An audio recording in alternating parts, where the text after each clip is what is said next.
And we're live, yeah? Yeah, we We're are. live. Yeah. Evening, gents. Good evening. Evening, everyone. Evening. Long time no see, I'm going to say, because I've not been here for a while. But apologies. I've had a few issues, which I'll delve into later on in the chat. But first things first is thanks for Paul UK Reef for joining us tonight.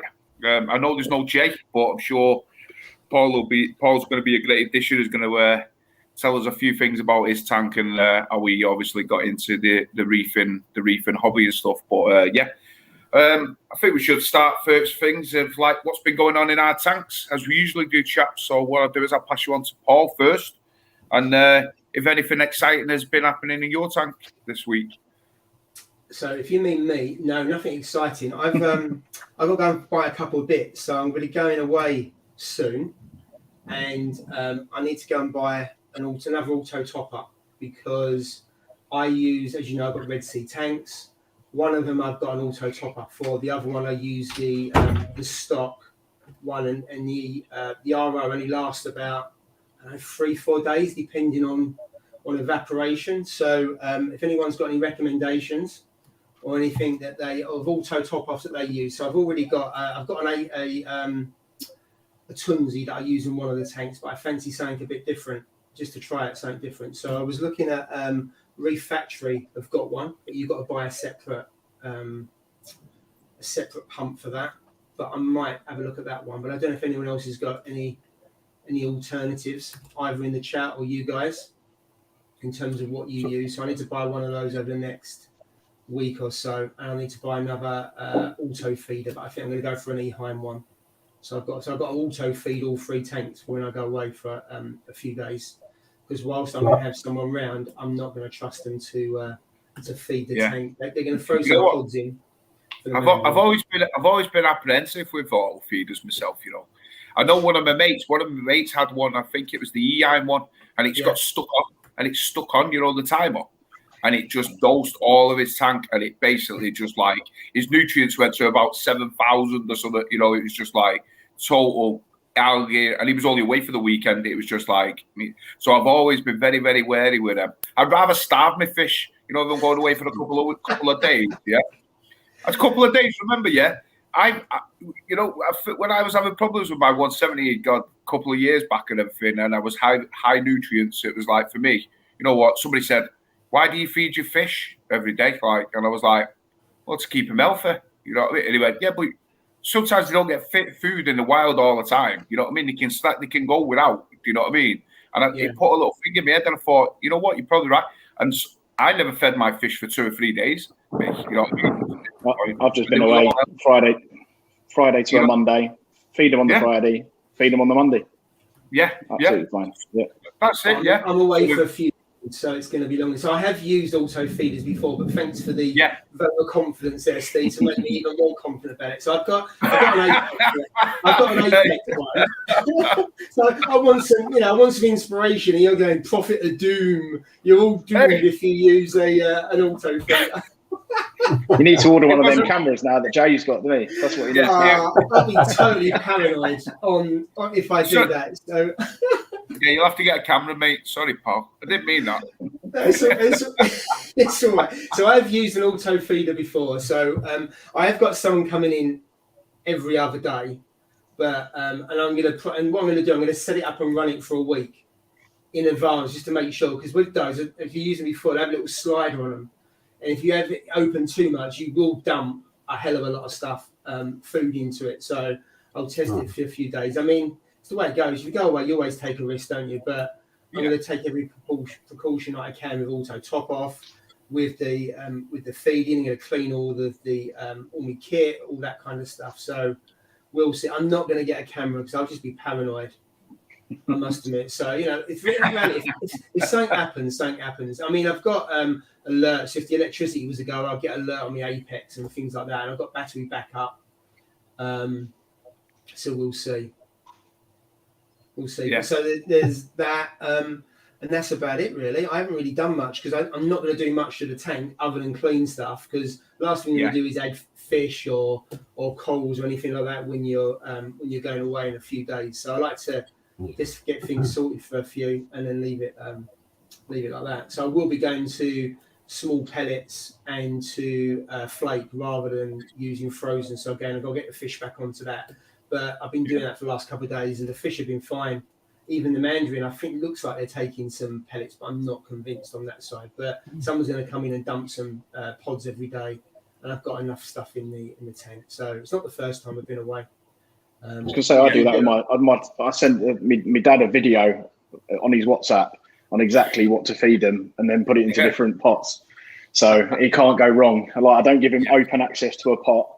He gets a pure video instruction, and then he's brilliant. Like, it's great having him there to do that. So yeah, that's exactly what I do. I hide the pots of the food, but use the other little pots you get with the Red Sea stuff. So I just line them up and say one a day for each tank, and I underfeed a little bit just in case they dump 2 in one day and decide not to come around. So there's more of a risk, as you say, Steve, of overfeeding and not feeding at all. Are you going to run a dual auto top off, Paul, or are you just going to stick with one?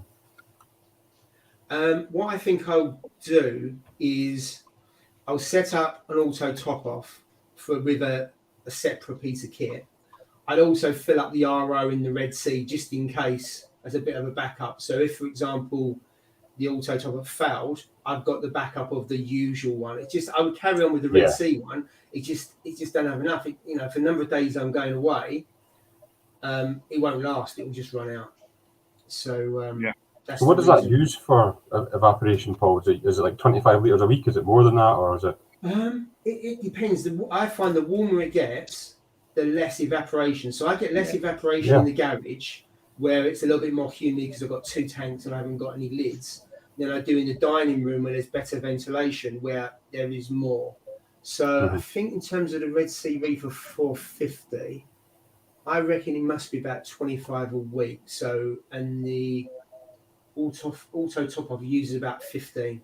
So I'll just get a big tub, stick about 40 litres in it, and then I've got a bit of a top up. And then the other 2 don't use much. So I usually get a salt container, put a hole in the lid, put the pump, and just run that into the tank. The DD 900, I'm just testing it at the moment. I think that might be enough for the time I go away. But if not, I'll just set up a bigger container outside the tank and do it that way. But that's the one I'm more concerned about. Yeah, Reef Factory. Thanks, Steve. Yeah, I've heard some good things about that. Today I was asking a few people what they think. It's fairly new, I think, the Reef Factory one, but it sends you alerts as well, I think. Interesting this one, isn't it? Yeah, you see, I've heard of people doing this. Actually, that's another one where I would probably be a bit. I don't know whether a bit tricky for me, really. Yeah, I don't know if I've got enough confidence in myself to set that up right, rather than sticking a pump in and letting it go, because I have done it that way before. So I think it's a good idea, and it would save me money, because obviously if I go and buy another auto top off, you're talking about another 130. No chance. UK Beefers putting Steve's waiting for the Reef Factory auto feeder. Don't start him off so early in the evening. Yeah, you can gladly buy me one if you want, and I'll test it for you. You've got no chance, mate. No chance. But good call, good shout. So Ross, heading on to you, mate. Anything good or bad been happening with yourself? So, with the tank, it's been very quiet, to be honest with you, mate. There's not really been much change.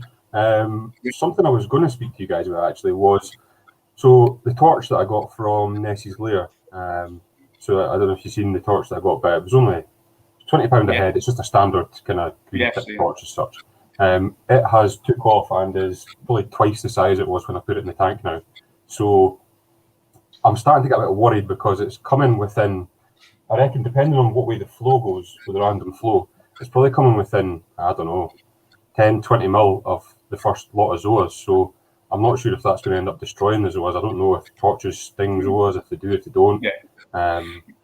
It's going to, for the torch to sting, in my opinion, because I've got where my torches are, on that rock on the right hand side. And I've got that huge bubble coral that's just below it, if you remember, And sometimes the way, like I said, the way the flow goes, the tentacles will stretch that far out that they'll stick to it. They'll stick to the bubble coral, Now, it won't. It's only if I see it or my missus sees it, then she'll go, "Oh God!" So what we do is we just get the usual feeder pole, Yeah. and we'll just basically just knock them off. Just knock the tentacles off. Yeah.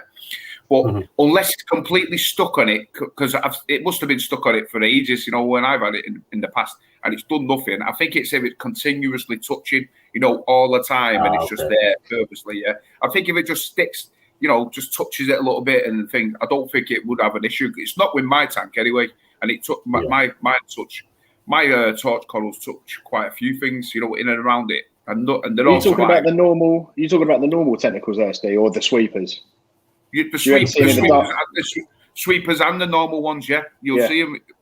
They'll both touch. They'll both touch the bubble coral, but they won't.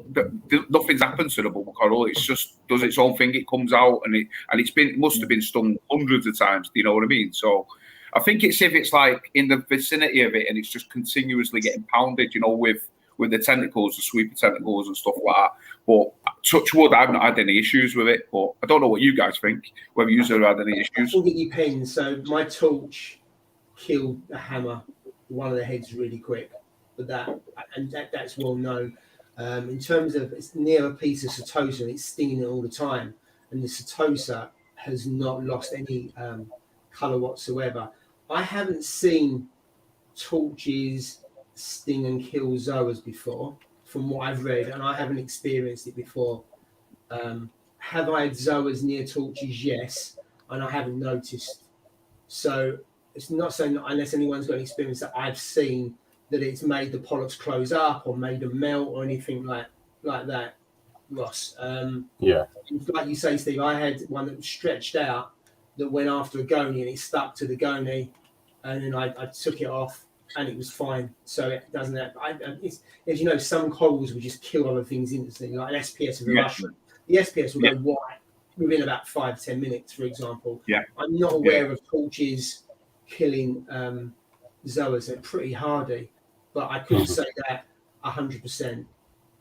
No, that's fine. It was just one. I wondered what your opinion was on that, basically, because everything you read about torches stinging things and so on, and it sweeps past now and then and probably brushes it. So it's not. It's not the end of the world. It won't. I can't see it being the good thing about zoas as well is that they've got a really good defense mechanism, haven't they, by closing up really quickly. So if they're closed, they're not happy. So they'll tell you. They sulk, don't they? If they're not happy with either conditions or something's eating them or something like that, they'll tell you. A bit like Duncan's, they'll tell you pretty quick. And also they'll come out pretty quick. Like something about a snail or something walks over and they'll close up. As soon as they go, they come back out straight away. So if they're being stung and they don't like it, they probably won't open, I would say, as your first warning. Yeah. So I mean, that seems to have grown probably twice the size it was when I got it in the short space of time. So it's grown pretty quick, which obviously for a tank my size could be a problem. I might need to start fragging that at some point.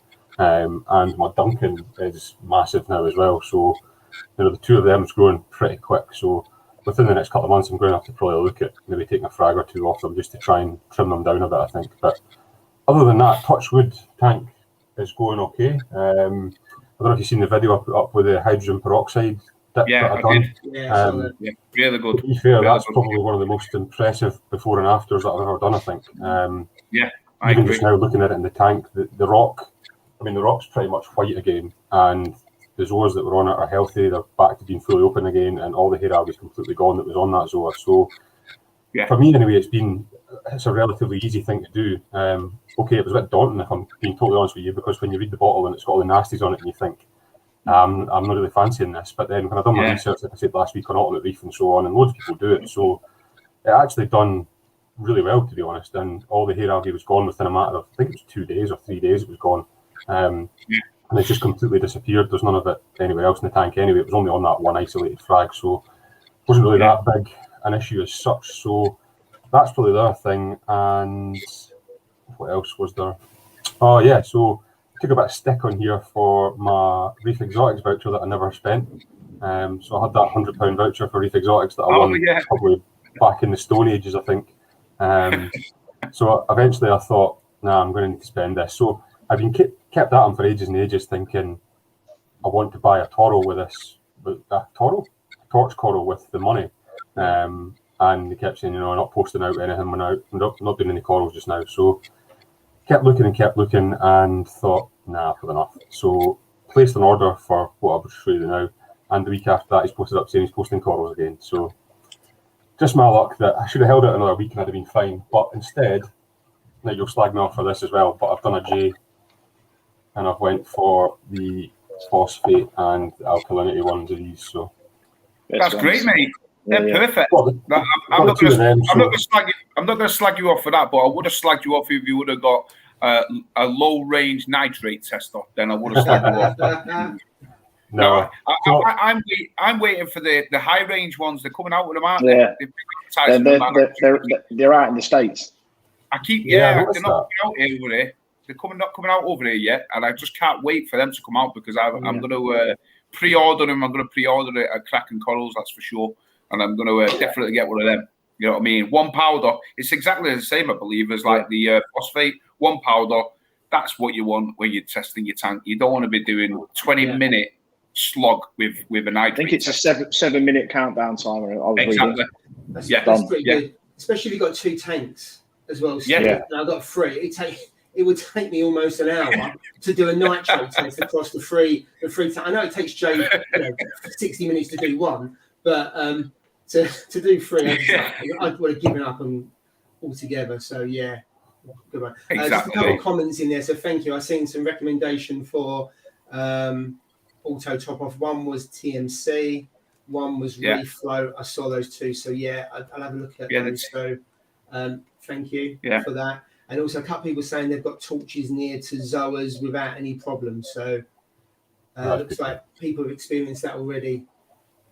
Yeah, so pretty much I've still got all the Salifert test kits here that I will still be using, but it's just more, it's like sometimes when you're down to finer scales on the Salifert, you just can't get that precision on them. You're getting a rough idea, which is great. That's fine, it gives you an idea, but I just wanted that little bit more precision, to be honest with you. So I went with the 2 of them. We'll try them and see now. That alkalinity one, you won't ever use another alkalinity tester. Yeah, I know, that's what I'm thinking. The only thing that I will put my hands up and admit was when I done the phosphate one the first time, I opened the sachet of the powder and had no idea how I was going to pour that into the little tube. So all over the desk, everywhere, total disaster. Because I just nipped a corner off it and thought, I'll rip a wee corner off and just pour it in. Nah, that doesn't work. So I had to open up the full packet on the next one and actually do it properly. So a bit of error there, but I got there in the end. So it works, and it works really well, actually. I'm quite impressed with that.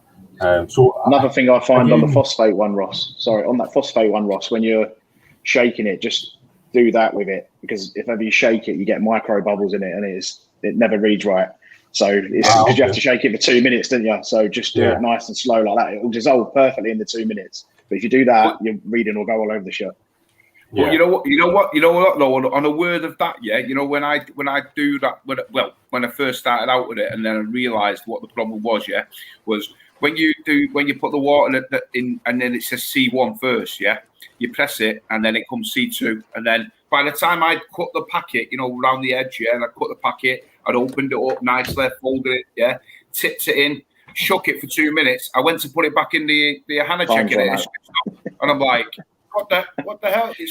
It switched itself off. So it only gives you. So now I learned that you need to cut the pack, get it all prepared, get it all ready, and then do it, because it only gives you 3 minutes from the time of when you take C1.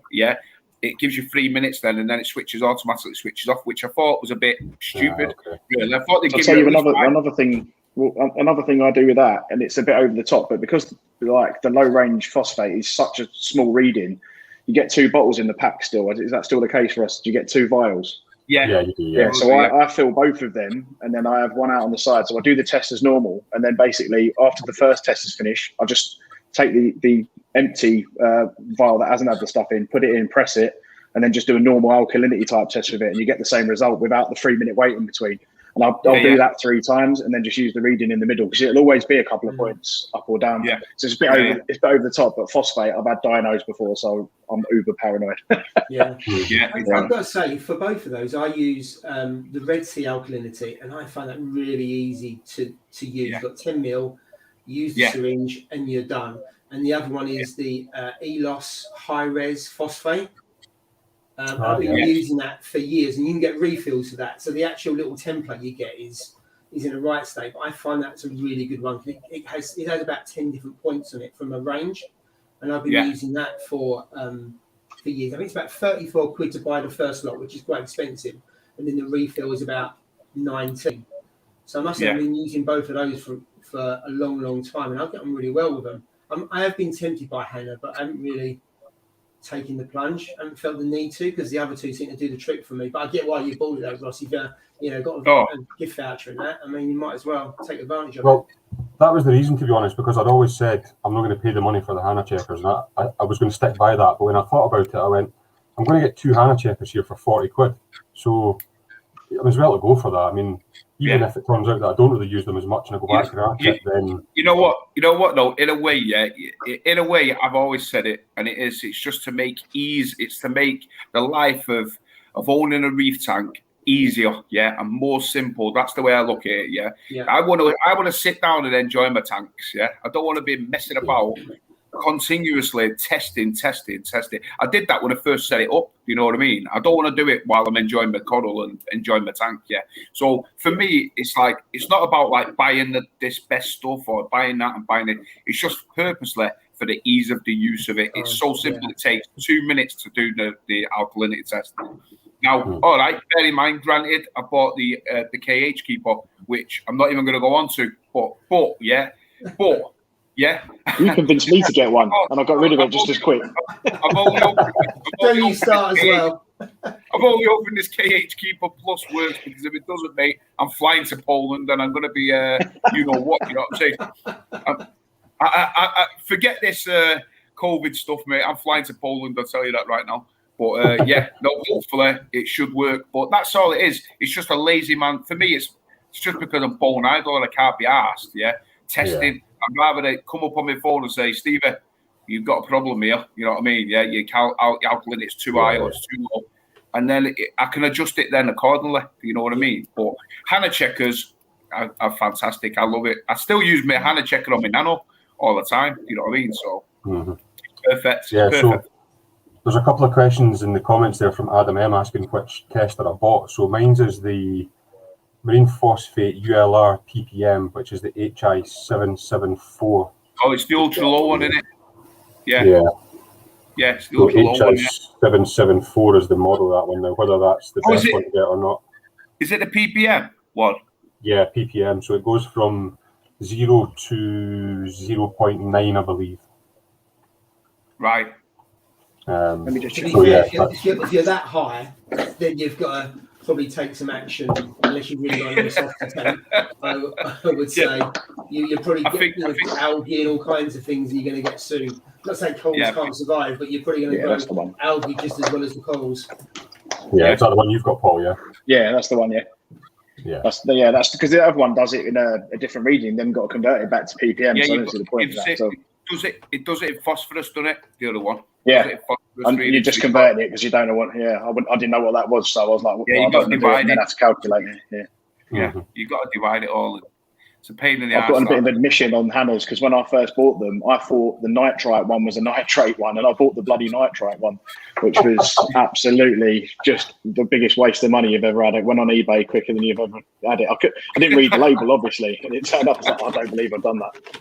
Yeah, that's. I don't even know if anybody would ever use buy that one. Don't buy that. There's a question. So that's pretty People much. say like, which one's better, the ULR or the phosphate, the ppm one? To me, I mean, the phosphorus one, like we've said before, you just need to calculate it. So if you don't want to calculate it, divide it and this, that, and times it by this, and I've got the ppm one, which just tells me just as it is. You know what I mean? It might be out by a little bit, but if it gives me that rough guide, that rough ballpark, then I'm okay. Do you know what I mean? It'll tell me what it is. Like I tested my tank and it's saying 0.07, which is what I want to run it at. That's the perfect thing for me, between 0.07 and 0.10. That seems to be the sweet spot for my tank. Now, people run it a lot lower than that. People say, I don't want phosphate in my tank and stuff. Well, that's I do find they run slightly high, this ULR. So every time I've done an ICP test, I've done it at the same time as a group of tests. And every single time my phosphate has come back as 0.02 or 0.03, and I'm reading 0.07. So be a word of caution, if you're reading 0.02 on it, you're really close to zero. So that's my way. It could just be my one. I don't know. But. Yeah, you're probably right, mate. Well, it does say it gives it. There's a plus and a minus on it, isn't there? Where the variation where it is.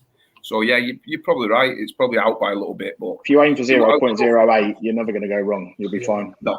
Yeah, exactly. Yeah. I think you can have that with any home kits, aren't you? Around, can you get the measurements exactly right? The variation, and in terms of how much powder you put in, all that kind of stuff. So many. Consistent. It's about consistency, isn't it? If it's out slightly, but it's out slightly every week, then that's okay. At least you can see if it's gone up quite a lot or down quite a bit. I think that's the bit to look out for, and then also how your tank looks, isn't it?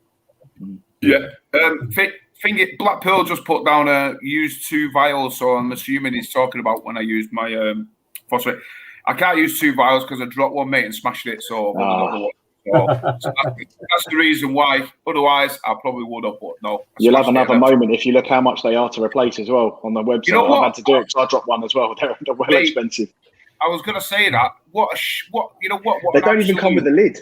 They don't even come with a lid. What an absolute joke, mate! I tell you. Yeah. What I think I seen them, was it 6 or something like that? I think there was 4. I think it was 4, and it was like 26 quid or something for a tiny little test tube like that, mate. They know nothing else is going to fit in it. That's why it's a captive audience. I just said, you know what? I'll just use the one. I'll use the one. I'm not even use it. You know what I mean? Now, if I drop that, then I'm going to have to buy them. But I'm very careful with that one. I don't want to buy them. No chance. There you go, Steve. There's a comment for Black Pearl Reef that will make your week. In fact, probably make your year. Black Pearl Reef? Where's that one? Right down the bottom. Hey. Oh, mate. Mate, you'll be a star. I'd appreciate that. Absolutely. Yeah, too expensive. They're expensive and things. Absolutely, mate. That'll be fantastic. God, I've got a bloody wasp attacking me or something. What the hell? I keep wasp here, mate. Where the hell's that? I thought you were just waving. I thought you were trying to get the wife away. A bloody wasp here. What the hell's that? Where's that come from? There was a comment earlier on for Paul from Cajun Reefer asking, what tank have you got, Paul? This behind me is a Red Sea Reefer 425 XL, so about 6 months old now. So it's I think they're 4 foot, but they're deeper than your normal reefer. So it's a great tank. I've always had Red Sea ones for some reason. So yeah, it's about 6 months in now. It's really still maybe just over that now, starting to really settle in. So yeah, well, they say 425. It's more like 380 litres by the time you've messed around and whatnot. So yeah, 100 US gallons, somewhere around that. Yeah. I haven't just calculated that, by the way. I've had to check that about 4 times because I can't do the conversion at all. Steve, so how have you found it with the upgrade? Because obviously you had a Max before, didn't you? I've had a few. I've had a few over the years. So the biggest one I've had before was a 400. I had an Aqua Reef 400 a few years back. So I've been doing it for about sort of 8 years now. So that was the biggest tank I had in a previous house, and I had to shut that down when we moved. But it was one of them ones that you set up with zero knowledge. I dumped in the dirtiest live rock you've ever seen. The cycle was about a day, and it was full of algae. It only had softies and LPS in it, but I learned sort of lots of stuff there.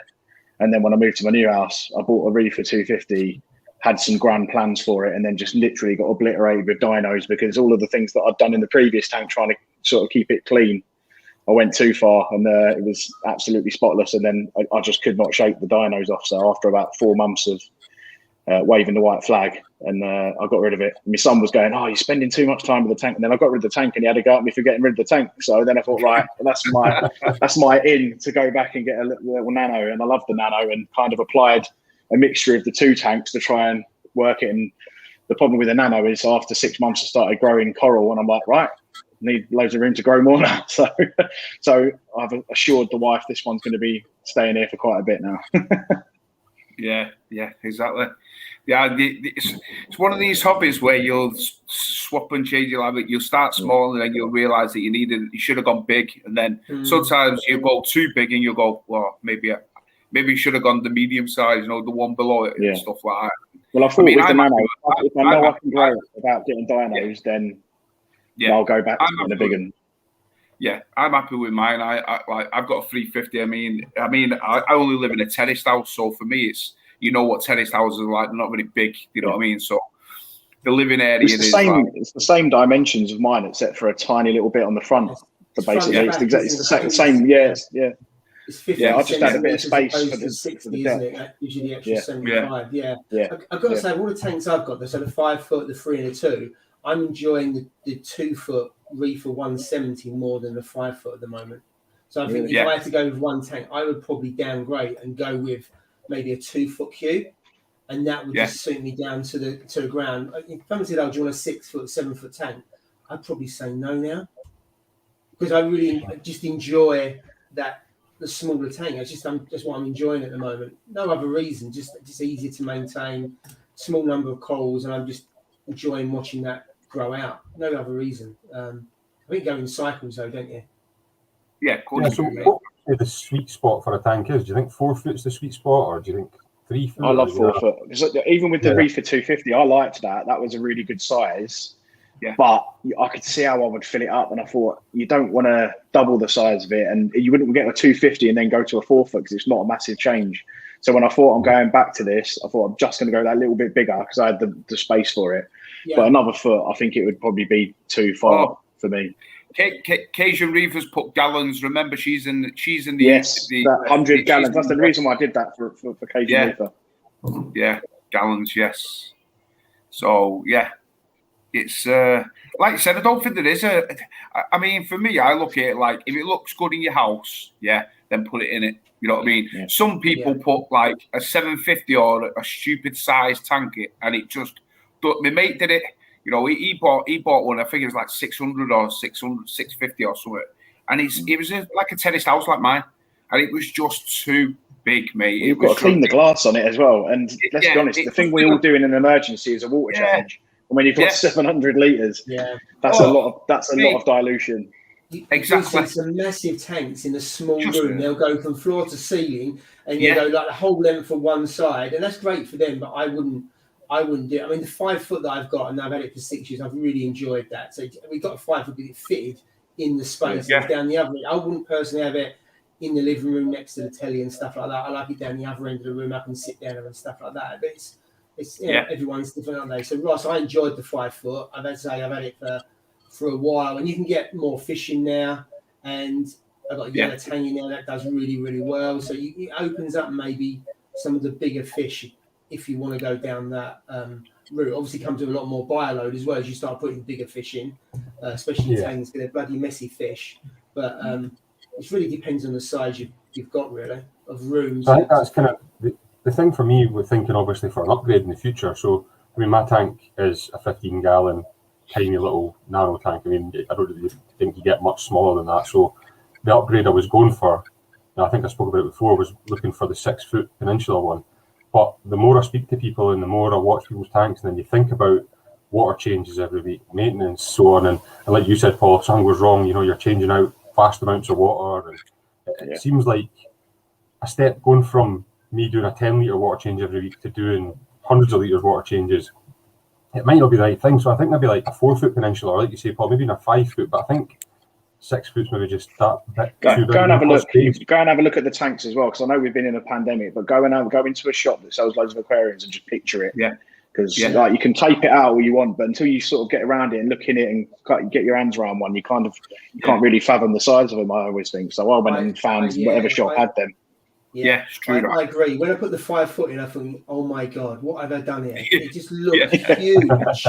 It fitted in the space, and it took me a little while to get used to it, thinking, have I made the right decision here? Have I gone OTT? Because I've gone from 130 foot, 3 foot long tank that was only about a foot wide, and up to that beast. And it took me a little while to get used to it, and in the end, it was fantastic. Well, it is fantastic, to be fair. But at the time, I'm thinking I've only done too much here. I've got to say, I do like the look of the water boxes as well. I was close on that, but because I was going to hack the sump when I got it to put the Clarity in, which Steve changed my mind on at the last minute as well. It cost me a fortune when I was doing this build. But I had to obviously start cutting a brand new sump open, and that, I tell you, is pressure. Thinking if this leaks, they ain't going to accept it back. But if Waterbox got hold of them sumps because they've got the nice little power cable sections in them. I like the look of them, but I just think they keep with the filter sock thing. And like everybody now, when you're spending that level of money, these Clarities are the best thing that I've ever come across anyway. And I just think, like, why either build one in because they could then sell the roll and then make more money, or have it as a transferable space, like as a baffle or something. Because it just seems really strange. It feels horrible standing blade in a brand new sump. I've always said that. I've said that for the past year or so. Yeah, I've said, why on earth don't big companies, when you've got a 6 foot tank or 4 foot tank, anything up from a 4 foot, I'd say, that why don't the companies build or have an option? When you're ordering it, say, do you want a Clarity? Do you want space for a Clarity? And have different sumps that can accommodate. Some people might not want a Clarity. They might not want to pay the extra 250 quid, 300 quid, whatever it will be. But if they have different sumps, which can say, you know what, you can have a Clarity sump or you can have a normal filter sock sump, and do it that way. Surely to God, that must be more beneficial for not only the company, because like you said, you get a new sump, you get a new tank, and you're cutting it away straight away. I was petrified when I was doing mine. I was like, I was sweating like a beast. I swear to God, I was like, please don't break this seal. Yeah, because you're swinging on it. It's so hard to get them out as well. Oh, mate. So and then I was moving mine, but bear in mind, I did mine while mine was up. So I drained as much water as I can. And then I was like pulling it, and I thought, if I break this sump, it's game over for me. Well, one of the baffles snapped in half as I was doing it. So it was sharp as well. I tried Stanley blade, I tried a scalpel, I tried wire. I mean, I've got to say, fair play to them for sticking them in like that. It was solid, but it wasn't easy. So actually, to answer your question, Steve, DD, because I've got a DD 900, you can the pipework is cut for Clarity, and all I did was it is. You can. It does. So the pipework is cut exactly for that. All I did was, rather than you get with the Clarity some brackets you can hang it on. And all I do, it was just put it in position, slides into the returning to it, and that was it. That is all you do with a DD tank. So you haven't got to mess around at all. So you don't have filter socks in them? No. So the reason why I like DD, a couple of reasons. One, the cabinet's already ready-made. The difference in the quality of the cabinet between the DD and Red Sea. It's a bit like you get furniture, flat pack compared to, it comes in already made. Million miles difference in terms of the quality, and also the ones with the different colours. You can get loads of different coloured finishes. You can get 7 or 8 different finishes. Yeah. Also, I've seen they've got one in Kraken, Steve. Yeah, they have. They've got a 1200. Yeah. I've talked to Dom about it before. Yeah. Also, they're made in the UK. I had a problem with mine. It was my fault. Totally 100% my fault. They're only they make them in Essex, so it was only 40. I put the tank in the car, 40-minute drive there, dropped it off. Week later, when I picked it, they charged me 20 quid. You would not have to done that at Red Sea. I mean, I'm lucky because it's only around the corner, but I can't recommend the DD in terms of the quality of the finish.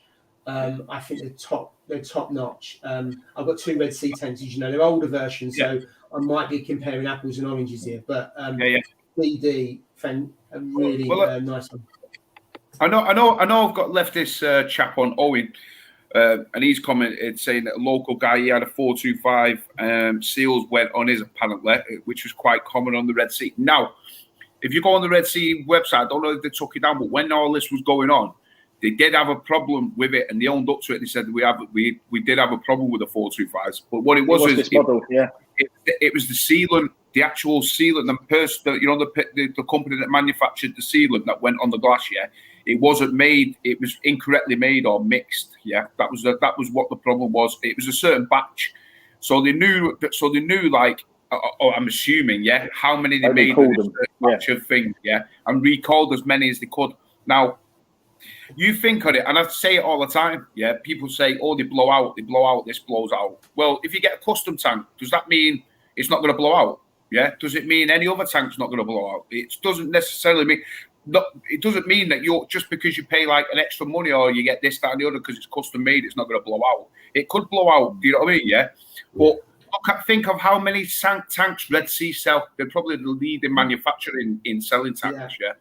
and how many blow out over the thousands that they sell. You know what I mean? I'd love just to know takes one to scare everyone, doesn't it? Because it's your nightmare, isn't it? But, yeah. I think it'll be very, very low, though. You know what I mean? According to to how many they sell and how many gets blown out. Yeah, no matter whether it's a 425, 525, 200, 300, the new ones. It's irrelevant. Yeah, just to see how many blow out, and I don't think it'll be that much. You know what I mean? My personal thing. I did research that, Steve, to be fair, before I bought this, and then read exactly what you just said then, and just checked that they'd recalled them all. And then when I bought this one, it was the one that came in when I spoke to the supplier who I bought this off. I checked when it had been shipped in, and it was very recent. So I was like, right, well, fingers crossed. If not, we're gonna have a paddling pool in the kitchen. Exactly. Yeah. No, I know what you mean. There's a couple other people that got DD Asian tanks. reefers. Put in the water box. Reef LX 190. Wow, they're the new ones. That's the new ones that are coming out in it. Them ones in the water box.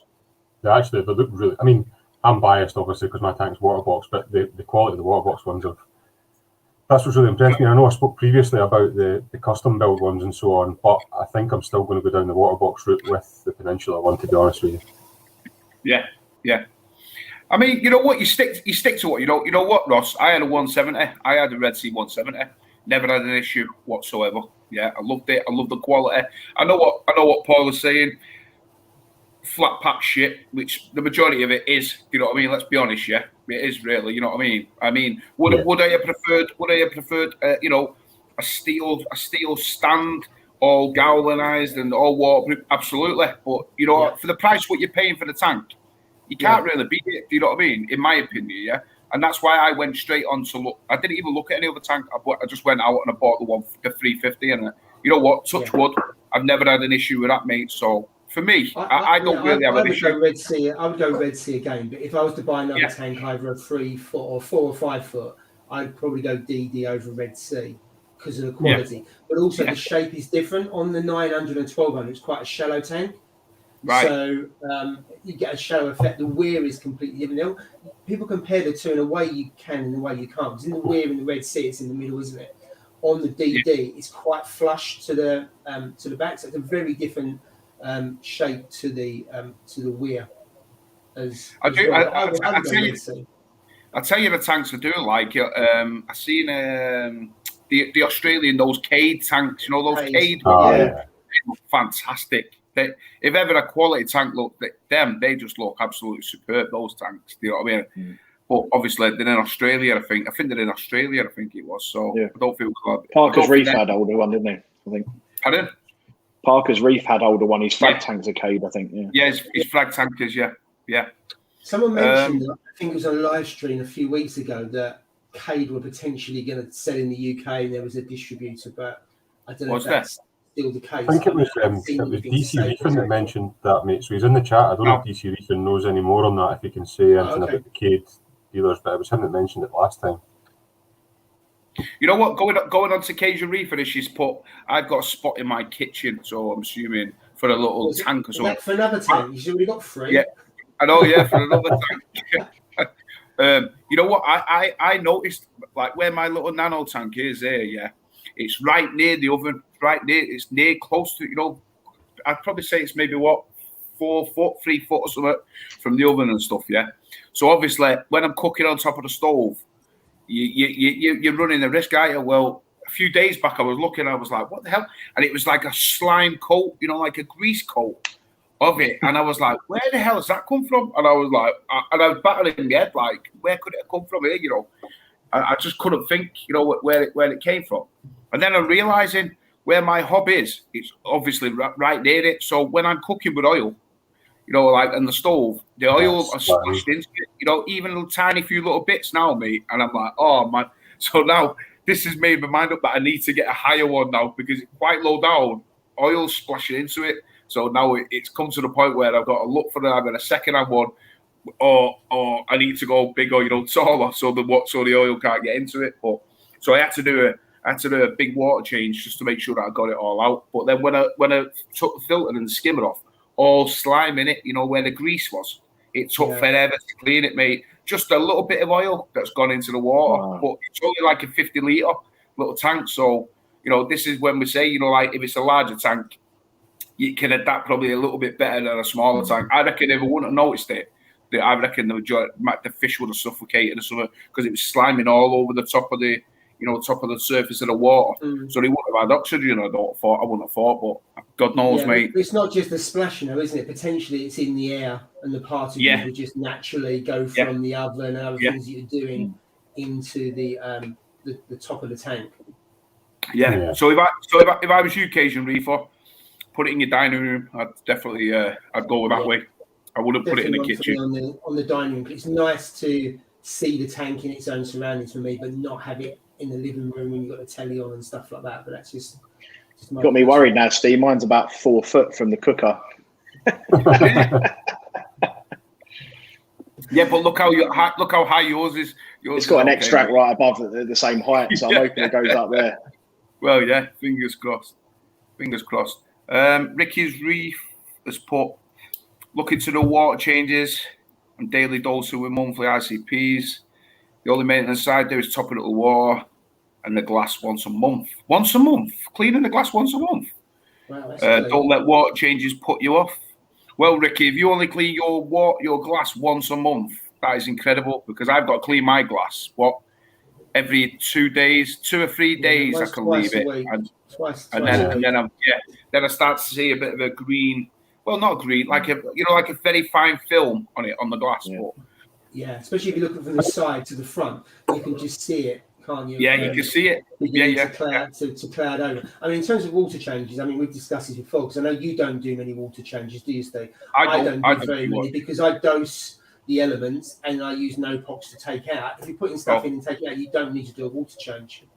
The problem with that, though, that I was thinking about. He's corrected himself once a week, I think he meant. I think he's corrected himself. Yeah. The problem with the no water change thing, and that's what's really put me off going for a 6 or 7 foot tank, is that that's fine once your tank's established, but for the first year or so, you're still going to have to do those weekly water changes every single week. That's a fair comment. Yeah, I did it religiously every week, 45 litres for the first 12 months, and then I stopped. On the DD Reef Pro, I've done hardly any water change. It's fine, but I've only got 4 fish in now, and I've deliberately done very light in terms of bio load. So in which case, it's not building up the nitrates or the phosphates, but there's enough in there to stop. So it depends on the setup. But it's a fair comment, though. I think for the first few months, I did exactly that. I did weekly water changes on that. Although I've got one of them auto water changes. And it's a big one, an 88 litre one, because I thought if I'm going to do one, I want to do 20% and actually make a dent in it. And I did that once a week for ages. And literally now I'm on 2 or 3 weeks. So I've just started slowing off 7 months in. Yeah. Because going through salt, when you're doing 88 litres, going through a bucket of salt quickly. It's a lot. So, but to be fair, you could see the nitrate and phosphate rise in a week that quick because obviously I've got quite messy eating fish. Yeah. But now, because the corals are growing on quite quickly and I'm really starting to see some good growth, I've now gone 3 weeks and the phosphate and nitrates, bang on, it's not moved. So I'm probably starting to do water outside now. So it's ready for one maybe this week. Is that the Reef auto top? Yeah. Really good things about it. The guy was on. They're not cheap what they are. But, he makes them all in the UK. He pulls the parts from elsewhere. So he's a really nice guy. Gordon, I think his name. Gordon, yeah. He does auto top. I think someone was mentioned that earlier on. Reef Dog does, doesn't it? Yeah, he uses one. I had a smaller one for the Nano as well. Do you know what it is? More than anything, I am lazy there's loads of things I'm not lazy at, but I'm really lazy at turning off all the pumps and all the return. Even when I feed, I don't do it. I put it in. The fish are ravenous anyway, and they take the food away, and nothing really goes through the overflow. But when I do a water change, I hate the stopping, the siphoning down into the sun. With that thing, you just put one in there and one in the other after you've mixed the salt up and just leave it. It's 4 hours on that one because it's 88 litres, so it's massive, and it just basically pumps it on and off every minute. And then I walk away again, and the tank has not had a pump change. If you've got corals high up, you ain't got to worry. The water level doesn't change. So it's brilliant in that sense. You just literally pop the stuff back out, walk back to the sink, and then plug the pump back in it. It will pump it out into the sink for you as well. So Paul, is that the one that basically, when you're doing your water change, mixes the water, or is it? Yes, so you lose a small percentage of your new water. So that's a lot of people will have a beef about that when you watch it, because you're like, well, I've just mixed 88 litres up. I think someone's done the maths on it, but I think maybe 4 or 5 or 6 of them litres, maybe 7 or 8, you lose. But to be honest, when I'm doing 88 litres, for the fact that I just can plug it on the tank, I don't have to worry about any of the levels or topping it back up or topping it off. Love it. I honestly love them. It just means, and plus 88 litres is really hard to lift and shift around. And I don't lift the bucket. The only bucket I lift is the 25 litre ones that I empty into the tank. And then after that, nothing. It's on. I put it on a little dolly that I use to move the tank, strapped it onto the dolly, and I just roll it into the kitchen, roll it into place, and I never lift the water. So it's really good. So you put your RO in, you throw your salt in. Has it got? I assume it's got the pump and the heater in there. Yeah, so your pump. Flows it around, heats it up. No. So if you're in the colder months, put a heater in because it will help bring it to temperature and mix it. If you're in this type of weather and it's 16, 17 degrees anyway, it doesn't matter because it takes 4 hours. So the heater keeps the tank completely stable. So in this weather now, I wouldn't even bother with a heater as long as the salt's dissolved. And I use Tropic Marin Pro, so that dissolves really easy anyway. Literally chuck it in and then use the feed pump and put it back on itself to mix the salt and then just dump it on the tank. So yeah, they're not cheap for what they are, I don't think, but I hate water changes. I hate lifting buckets. I drench the floor. So all of these things mean I don't drench the floor, don't get in trouble with the other half, and I don't have to mess around with water levels. So yeah, I'd definitely say if you can stretch to one, they're worth it. And Gordon's great. I had one issue with one years ago, and he was quick to go send the little thing back to me, popped it in the post. He's brilliant. So yeah, good. Is that compromise, isn't it? You pay the money, but in return you get less spillages, more convenience. You set it up, you let it crack on, and that's it. And there's a couple of comments in there around you lose potentially 8% or 10% in terms of you putting it in and taking it out. And it's finished. But I mean, on 88, so what? You know, you're talking 8-10 litres. Yeah. You can live with that on a 425, can't you? And it's less. Yeah. And the thing is, it takes quite a long time start to finish because you've got to put your water in, then you leave it to mix, and then but it's little bits of time. So it's a little bit of time to put the salt in, then I leave it again. Then it's 4 hours on its own, but I'll go off. I've walked the dog and left it. I'm that comfortable with the machine. Like it's little bits of time rather than that, but and you're at home over the weekend anyway, so you can do it, sort of thing. So yeah, it means that I do the water changes, and I think Reef thought also he did a video similar saying I used to hate him and I never did them. So if it makes me do them, then great. But ideally, I wouldn't do them again after a few months. I'm trying to go steam mode. I hate water changes. Hate them. I hate doing it on my little nano tank, and that's only like 20 litres. I just don't like it. Comes back to the point where if I don't need to do it, it's like I don't like. For me, I mean, all right, I did them for like I think it was about 7 months, I think, and then my tank was so stable it never even fluctuated. It was just rock steady. So it was like.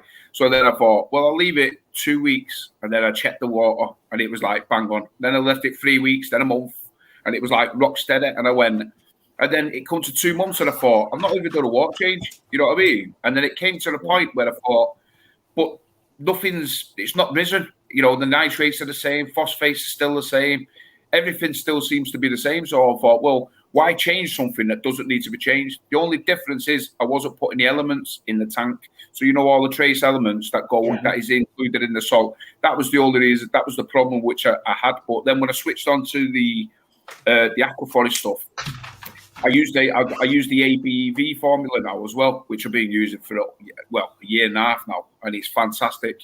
So that with me not doing water changes, I dose them, and that's the trace elements that going back into the tank. So really, I've not done a water change for well over 18 months. It's probably coming up to 19 months or something. I use Alpha Reef on that one, and that's got the trace in as well. So the way I see it is I'm doing that. So if I can keep my nitrate and phosphate level, I don't need to do a water change. That's my thought process. You use the Alpha Reef in that? In a 400? You are joking. I've just said to you, Steve, I'm lazy. So there's things I like. Wow. And I think this should be my advice to any reefer as well. There's going to be jobs you don't mind. Like some people love feeding their fish. Some people can't be bothered. Some people find the jobs you like and do them that way, but find a quicker way of doing the jobs you hate, because then you'll never do them. So the water changes are easy for me now. Yeah. The feeding the fish, I feed them flake and a bit of seaweed. Literally, every now and again, I'll get a delivery of some live stuff and some river shrimp and all that sort of stuff. Like today, I've just dumped a load of all sorts in there and I've had a party. But they're fat as hell eating decent quality flake and seaweed. So I don't like defrosting mysis. I can't stand it. It stinks. And then it goes to the filter roll. I can't. How many mils do you put in there a day then? In that? It's currently on about 60, so it's not a lot. It kind of went up to 80, then it dropped to 60, which isn't a lot at the minute. But yeah, I know what you're. Oh, it's gonna. Listen, when, mate, yeah, when we're in quarter of a litre, like Steve thinks, we're gonna have to have a rethink, I think. But yeah, do you know what? I'll move to the powders. I'll mix it up. I'm quite happy doing it. I'm not bothered about that slight extra thing but I want it to be easy. So the fact that the traces are in there. We've had this discussion on past live streams and stuff. I love the Alpha Reef. I think it's fantastic. Oh, Ross is on the Highland Park stuff. It's nice. I think Bravo 20 had asked what I was drinking, mate, so I was just showing that on the stream. I wouldn't see the end of the stream if I touched that gear. Yeah. Oh, I drink really, mate. So yeah. Yeah, there it is. So sorry, Paul, have you switched to the powder? Because I've just got on Alpha Reef, but only on a small tank, 2 millilitres as a liquid. Yeah. But on the Red Sea, I was on liquid first, and I'm on the powder, the 3 different powders. So you're on the powder now, are you? So no, the lazy one in me keeps going, I'm going to move on to the powder, and then I order 2 more litres of the mixture and go, I'll do it next month. Do you know what I was looking up? There's Paul Williams, who comes on a Reef Community Worldwide. He sent me a link for a German batch of this stuff on Amazon, and you can get 1,600 grams in Germany, dirt cheap. So I'll try and find the link somewhere, and maybe we'll add it to the description later, because it's the cheapest possible way that we found. Although there is also a video that's come out recently on how to make it with all the different elements but again, for me, I'm never going to do that. I just know myself. So but some people it goes to the point where stick to what you know. Stick to what you know, mate.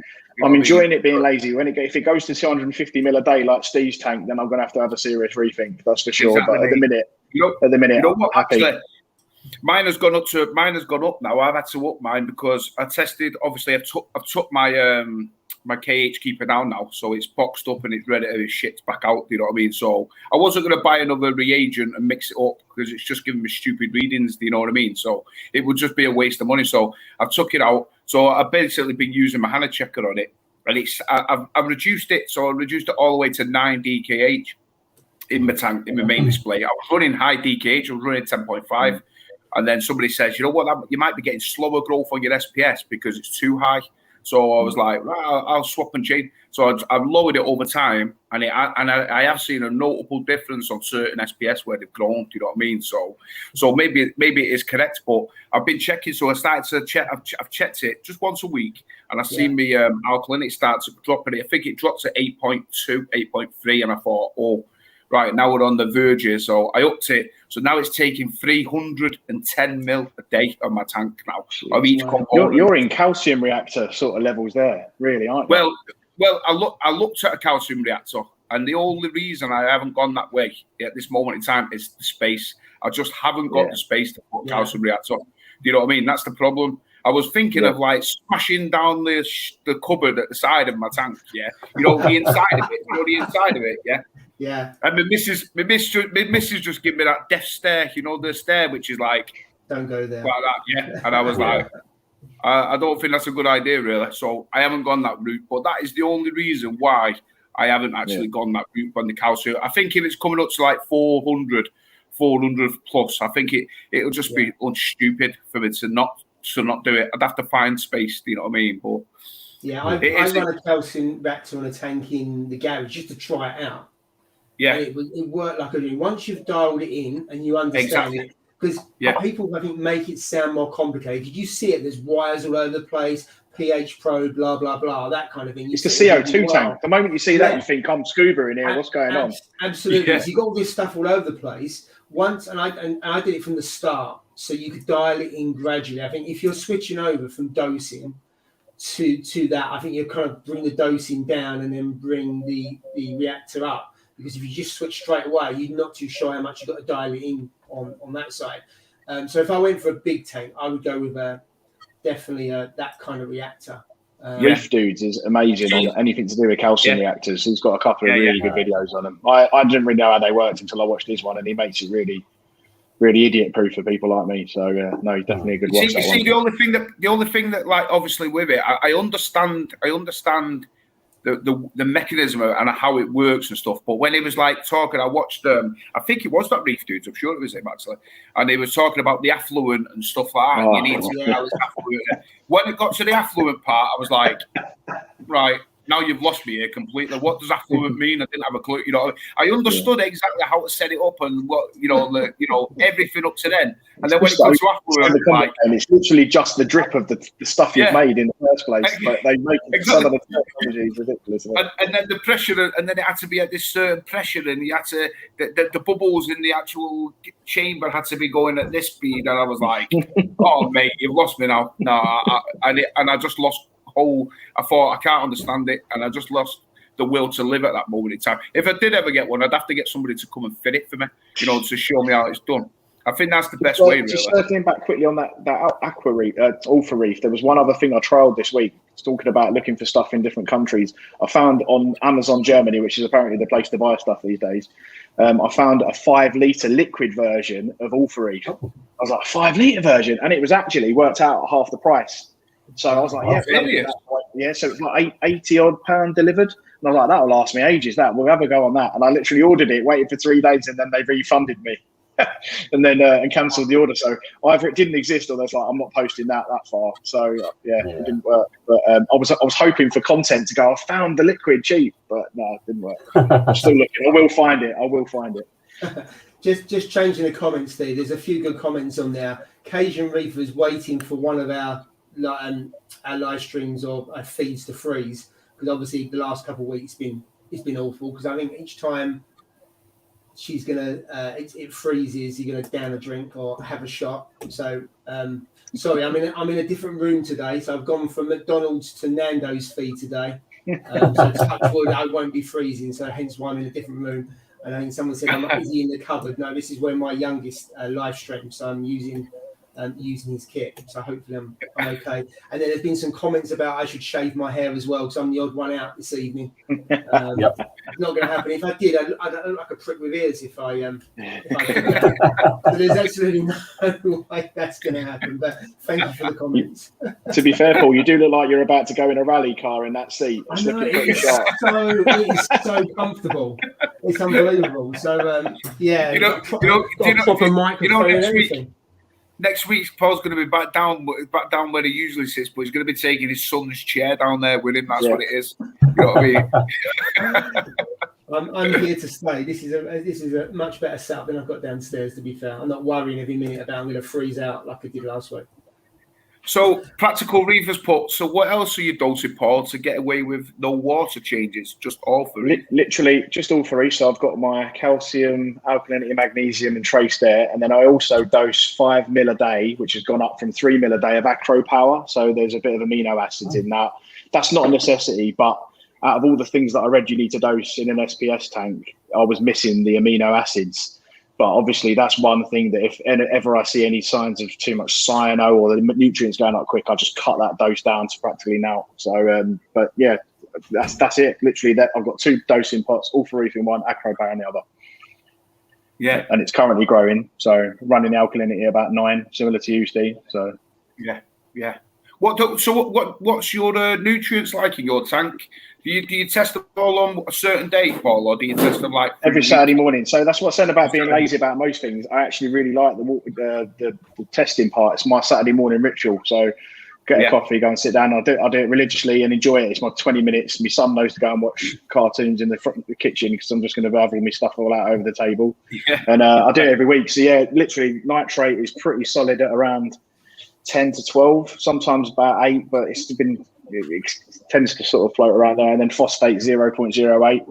That's the one thing that will go up over time because I'm feeding nori, and that's just a phosphate machine. And obviously I've got big fish that like to pass that through quite quickly. But it's when the phosphate goes up, I've just started now trying. Well, I did a video a few weeks back on it. I'm trialing phosphate RX over. Yeah, because I was using Roaphos and I was using tons of it, and it does also. I kept seeing loads of things in the ICP testing. They say that you can bring loads of things in and take lots of things out if you overdo Roaphos. So I wasn't really getting the results, and it's messy. And again, I'm lazy. I don't like changing it out. So I've watched Milev's Reef on YouTube a lot, and he swears by lanthanum chloride. It's obviously saying you don't mess with. because I've read a lot of horror stories about people trying to do stuff quick. But to be honest with you, the dose that they were recommending was around 30 drops of this stuff, and I put 6 in, and it knocked me phosphates down from 1.8 or nearly 2. 0.2, and it knocked them right back down to 0.08, like 6 drops. And I put it in the overflow, down the overflow, which means it has contact time from hitting the overflow tube until it hits the clarity. So you can instantly hear the clarity roll on, because it turns into particulate straight away. So you can hear it working instantly, and it doesn't get into the tank then. But I did see a very slight element of it on my last ICP test, lanthanum, which is not great, but it was such a little part of it. And actually, I think it helped remove the tin, because I had some tin in it before the tank, which was something I was also trying to get rid of. But that's completely gone now. And then there's a slight bit of lanthanum, but I'm still getting growth. And but what I would say is absolutely massive caution with that stuff, because you can kill your fish quite quickly if you put too much of that in. So I did like a 10th of the dose just to try it, and then tested 24 hours later and just messed around with that. So seems all right. Paul looks like a young Steve. What I want to know is, Paul looks like a young Steve. Which Paul looks like me? And a young one. I think I'm older than him. I think I'm probably the youngest here. I'm 39, so I think I'm older than you, Steve. No, you're not, mate. Even though, I look young, don't I? But I'm not. I'm older than you. I'm 41, mate. 41, Steve. I'm 52. 41. I don't look you 41, do I? That, mate. Hey, would you have thought I was 41? You won't, would you? No, not at all. You know what? Once when I had a shave, this is a true story. I had a shave. Very rare that I had completely shaved, but I was like Paul, and I looked dead baby face. And I went into Asda and I got a load of beer. We were having a barbecue and stuff, and I was like, and I put all the beers underneath the ring, and I go to the checkout, and I went, "Oh yeah, I've got those beers under there." And she looked at me, and she went, "Have you got any ID?" And I went, "ID?" And this was a youngish girl. I went, "I'm old enough to be your dad." To be fair, Steve, having met you in the person, you're about 7 foot tall. So how did that happen? She must have been about 26 or something, And I'm like, ID? I went, "Are you for real?" She went, "No." She went, "I need to ask." And I said, "Lovely, I'm like 40 years of age at the time." So 40 odd years of age. She was like, "Really?" I went, "Yeah, I'm 40. So thankfully, my mum's next door, but one neighbour. She's the general manager of the place, of the Asda. So I seen her. I said, "Just get the manager. She'll tell you." So she came, Jennifer, this girl, and I said, "Jennifer, this young lady here, she's asked me for an ID. I didn't have any ID on me, you know what I mean?" And she started laughing. She went, "He's older than me." But you know honestly, what? So I try to grow a little bit of a beard, so I do look older. That's what I do, mate. Yeah. So I think you need to keep the beard growing, mate. That's definitely right. I honestly thought you were the same age as me. 100%. That was what I had you pinned down as. How old are you? How old are you, Ross? 24. Wow. God, I'm feeling old now. I'm feeling really old. It's about God, man. No, 41. Yeah, so Cajun Reefer, I am 52 next week. 52? Wow. I would say you don't look a day over 50, Paul. Thank you. I'll take that. I've heard worse.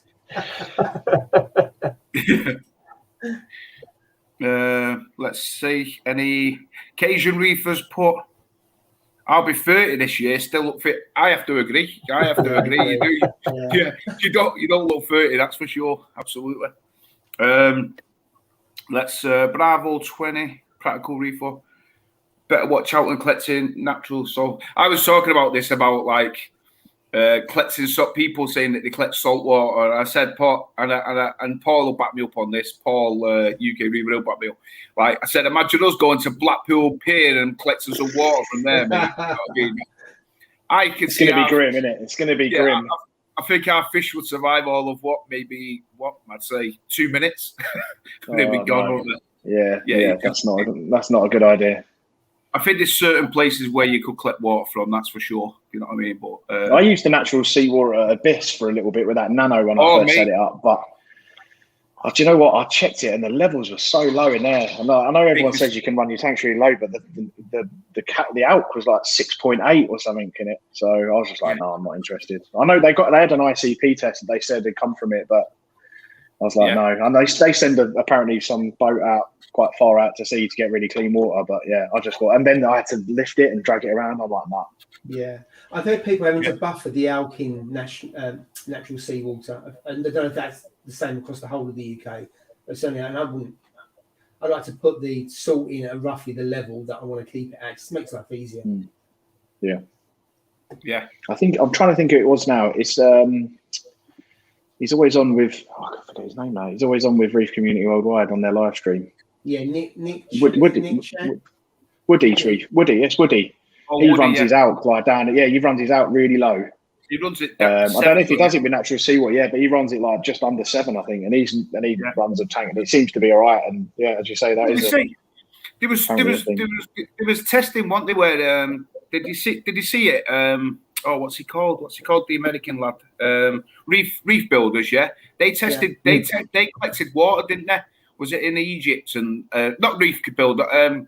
The aquaforest guy, that Lewin Selwoski or whatever, yeah, he collected actual water from Egypt, out in the Egyptian Sea and all that, yeah, went diving, and they sent it certain places, and they sent it back to the labs in Poland, and they tested it, and the salt water and the seawater, the alkalinity came out at 7, and then some of it was like 6.4, the actual natural seawater, and this was where coral was all growing. You know what I mean? He couldn't believe it. He was shocked. Yeah, it was on their website showing you like the difference. So, I mean, I don't know. I always thought like maybe because have you ever been diving? Like when I go to Turkey a lot because my grandparents have got like my auntie's got a villa over there. So like for us, yeah. When you go in that water, it's so salty. The salinity of it is like insanely salty. You put it's like shockingly bad. And yet I've been to Spain and I've been to other places, France and stuff. You've been in the sea and the salt is nowhere near as different. So I think there's different salinities. Like they say, I think it's on an average that it might be, but I'm sure there's different salinities in the ocean everywhere you go. Do you know what I mean? It's not all one set. So when they say run your tank at 1.025, I reckon in some parts it's probably like 0.28 and 2.7 and 2.6 and without a shadow of a doubt, because you can tell. I'd be surprised if it's the same everywhere. There's going to be a variation on that, isn't there? Absolutely, yeah. So different coral could live in different salinities, I would have thought. You know what I mean? But we just go on a basis, don't we? We go on an average of what it should be. That's what we, so we tend to stick at that. You know what I mean? But I've had my tank down here when it started to crash, sort of thing. And it went to 1.019. It dropped to 1.9, and all the coral survived. So, and all the fish survived. And I was like, what in the hell's going on? And then I realized that it dumped a load of water, out of water in my tank. You know what I mean? And I was like, oh my God, I can't believe it. So, you know what? They all survived. Every coral survived at that range. They didn't stress out. They were all out. I didn't even know until I dipped my pen in. My test, my Hannah pen. And then I realised the salinity. It was shocking, but you know what? It is what it is. I think Bravo 20. I think he runs natural seawater, and I think he's saying he buffers the water with some salt in a 200-litre barrel. So it must be obviously the salinity's down on that. But I'm sure Bravo 20, you do run natural seawater. Yeah. I'm sure you've said that before. Stu's Reef here, he said the same. He said this before. He's been on before, Stu's Reef, and he said exactly the same. He had the same problem with Abyss, where the levels were really low in it. You know what I mean? The salinity when he was buying it, it said it was like 1.025 or 24, whatever it will be, and he was getting it. It was like dead low, 1.9 and stuff like that. You know what I mean? But I believe they run a separate tank at the side of it. An RO tank. So maybe it might have been cross-contaminated or something. I don't know. More water going into it. God only knows. So Neil Smith saying we're ignoring him about some of the comments Neil? He's made. It's the last comment on this. It says, guys, 3 of you have reefers. Why are you ignoring me on this? So what? I'm just going back for the thread. What are we ignoring him on? Neil, apologies. I assume he was wanting us to talk about dips for dipping coral. I don't know what he's meaning other than that, to be honest. Apologies if you think we're missing you out, mate. Bear with me. I've told you before, and I told you again, I'm absolutely hopeless with computers. So when I'm trying to do two different things at once, yeah, sometimes I get a bit confused with it all. So, Right. I just read back. He's saying about it dipping at the front. I think you'll see that it dips and it isn't straight where the tank sits. Yeah. So there've been examples. I think of what you're saying is on the Red Sea Reefer, the larger models, where in between obviously the two parts of the cabinet, it dips in the middle, and people have put pieces of paper in between. So there's obviously a small gap between the tank and your is that what you mean? Yeah, I think that's what you mean. I think I've seen videos on Facebook. Yeah, people did a paper test, and they'll put the piece of paper under and just move it along the tank. I think that's what he's talking about.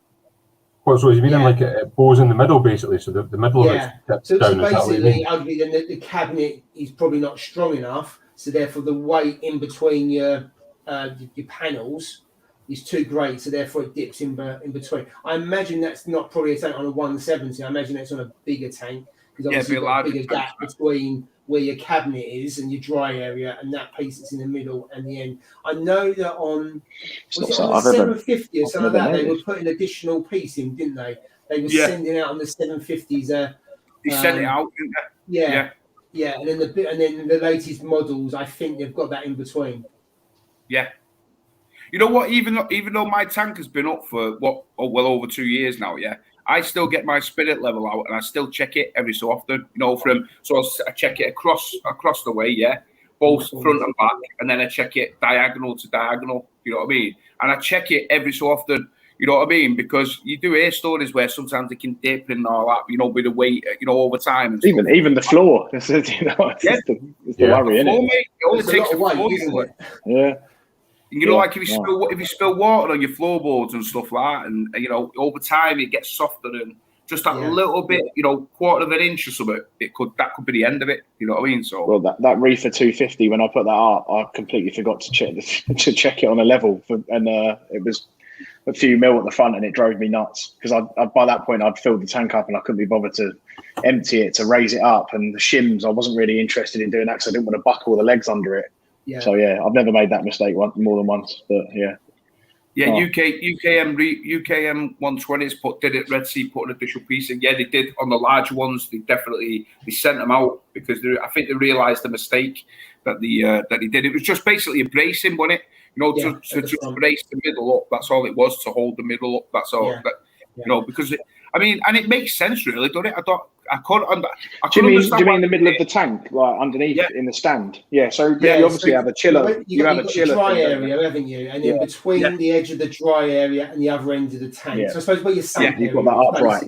There was a piece they sent through to go halfway. I don't know if they did it on the 525. I'm sure they did it on the 750. So I think it was 525 upwards. I think I remember seeing. I haven't seen so much about it recently. So and the Reefer 250 doesn't have that, does it? It's just got one whole section. That's probably why. It's a 3 foot gap, isn't it? It's a 3 foot tank. So therefore, on the 525, it would probably be about a 3.5 foot gap. So it's just that little bit extra that might make a difference, I suppose. All right. Watch. I'll look out for that. Good shout. Yeah, absolutely. Just looking down more. You keep your spirit level next to the hammer, or does it actually say? Hey, Paul might not know about this, but I said I was going to get the hammer to the KH keeper, mate. You know what I mean? So I've said it a few times actually. So no, I don't have the hammer. The hammer is in the toolbox now because I've packed it away. It's all ready to go back now. So we're okay with it all. But I know that the new Red Seas, you know, the super large ones, is it 900s or something? Have you seen what they've done? They've got the sump section, yeah. Then they've drilled 2 holes through the center panel, you know, which is bracing it up, yeah. And then you attach. There's another sump which is in the other side, yeah. And you have like fittings that fit through through the holes. So basically, you can run it as a separate either frag tank or you can run it as a refugium. And I was blown away with it.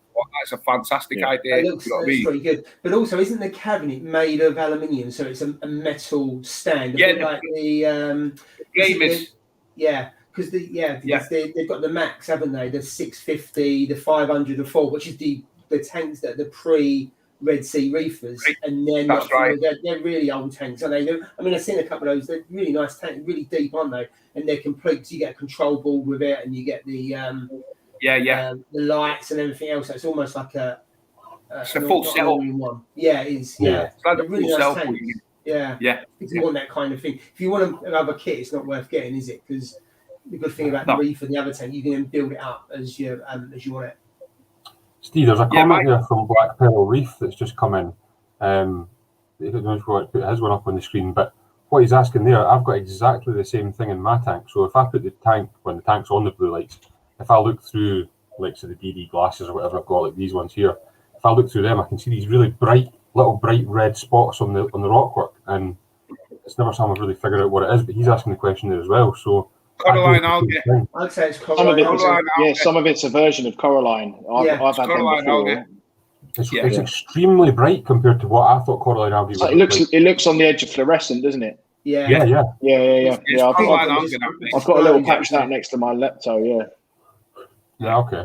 It's just different versions of it. I've probably got 6 or 7 different types of Coraline in that tank, where I've got a really light purple one that's dusted everywhere, and then there's these little dark purple blobs starting to take hold, and they just all run at different times and grow at different rates. Yeah. Mine's all covered in my pumps now, in my nano tank, because I mean, it's only been up and running not long, but now I'm starting to see like loads of Coraline algae. Same as that, like little really bright purple dots all over the show, and now it's all on my pumps, all on my wave makers as well. So that's definitely Coraline. You'll know it's cyanobacteria, that's for sure. Well, we wait for it for so long, don't we? And then we're like, yes, we're growing Coraline, and then it takes over the tank, and you get annoyed with it literally the moment it starts going again. Then you know what, Paul? I always wanted to get Coraline algae on the back wall. I seen them and I absolutely loved it. I love the idea of getting a purple wall, And for some reason, it started to come, and then I added an urchin, a sea urchin, an urchin. Oh, they'll eat that.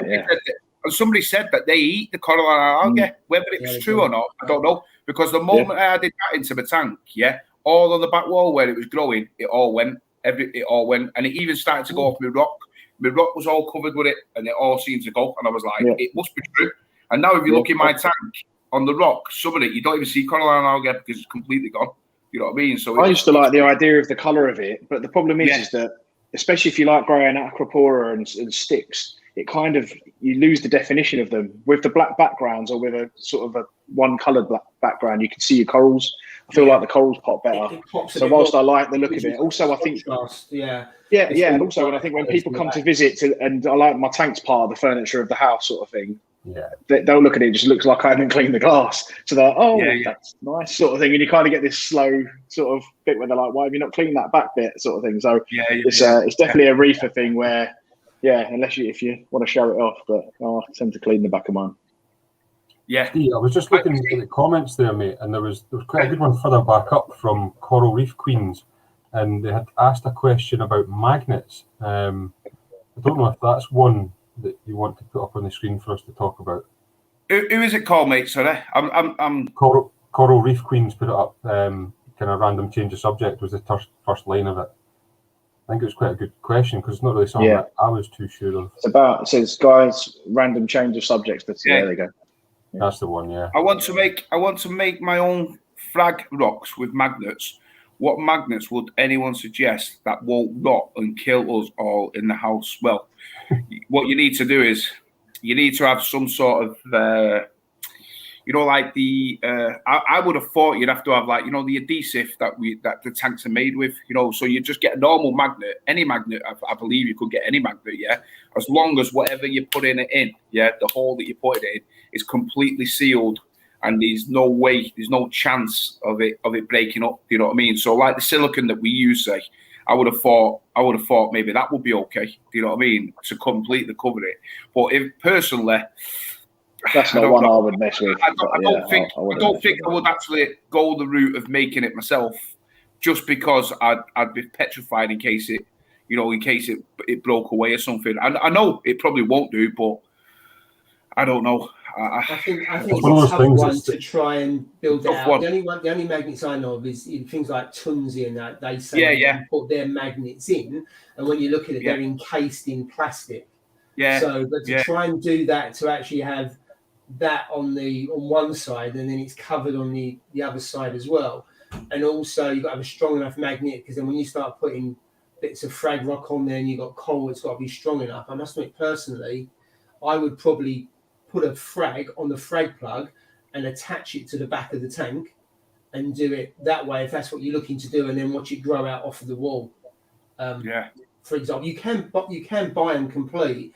I must admit, I've got no idea what kind of magnet you would buy to make sure that it doesn't leach anything into the tank and just wipe your tank through excess. Exactly.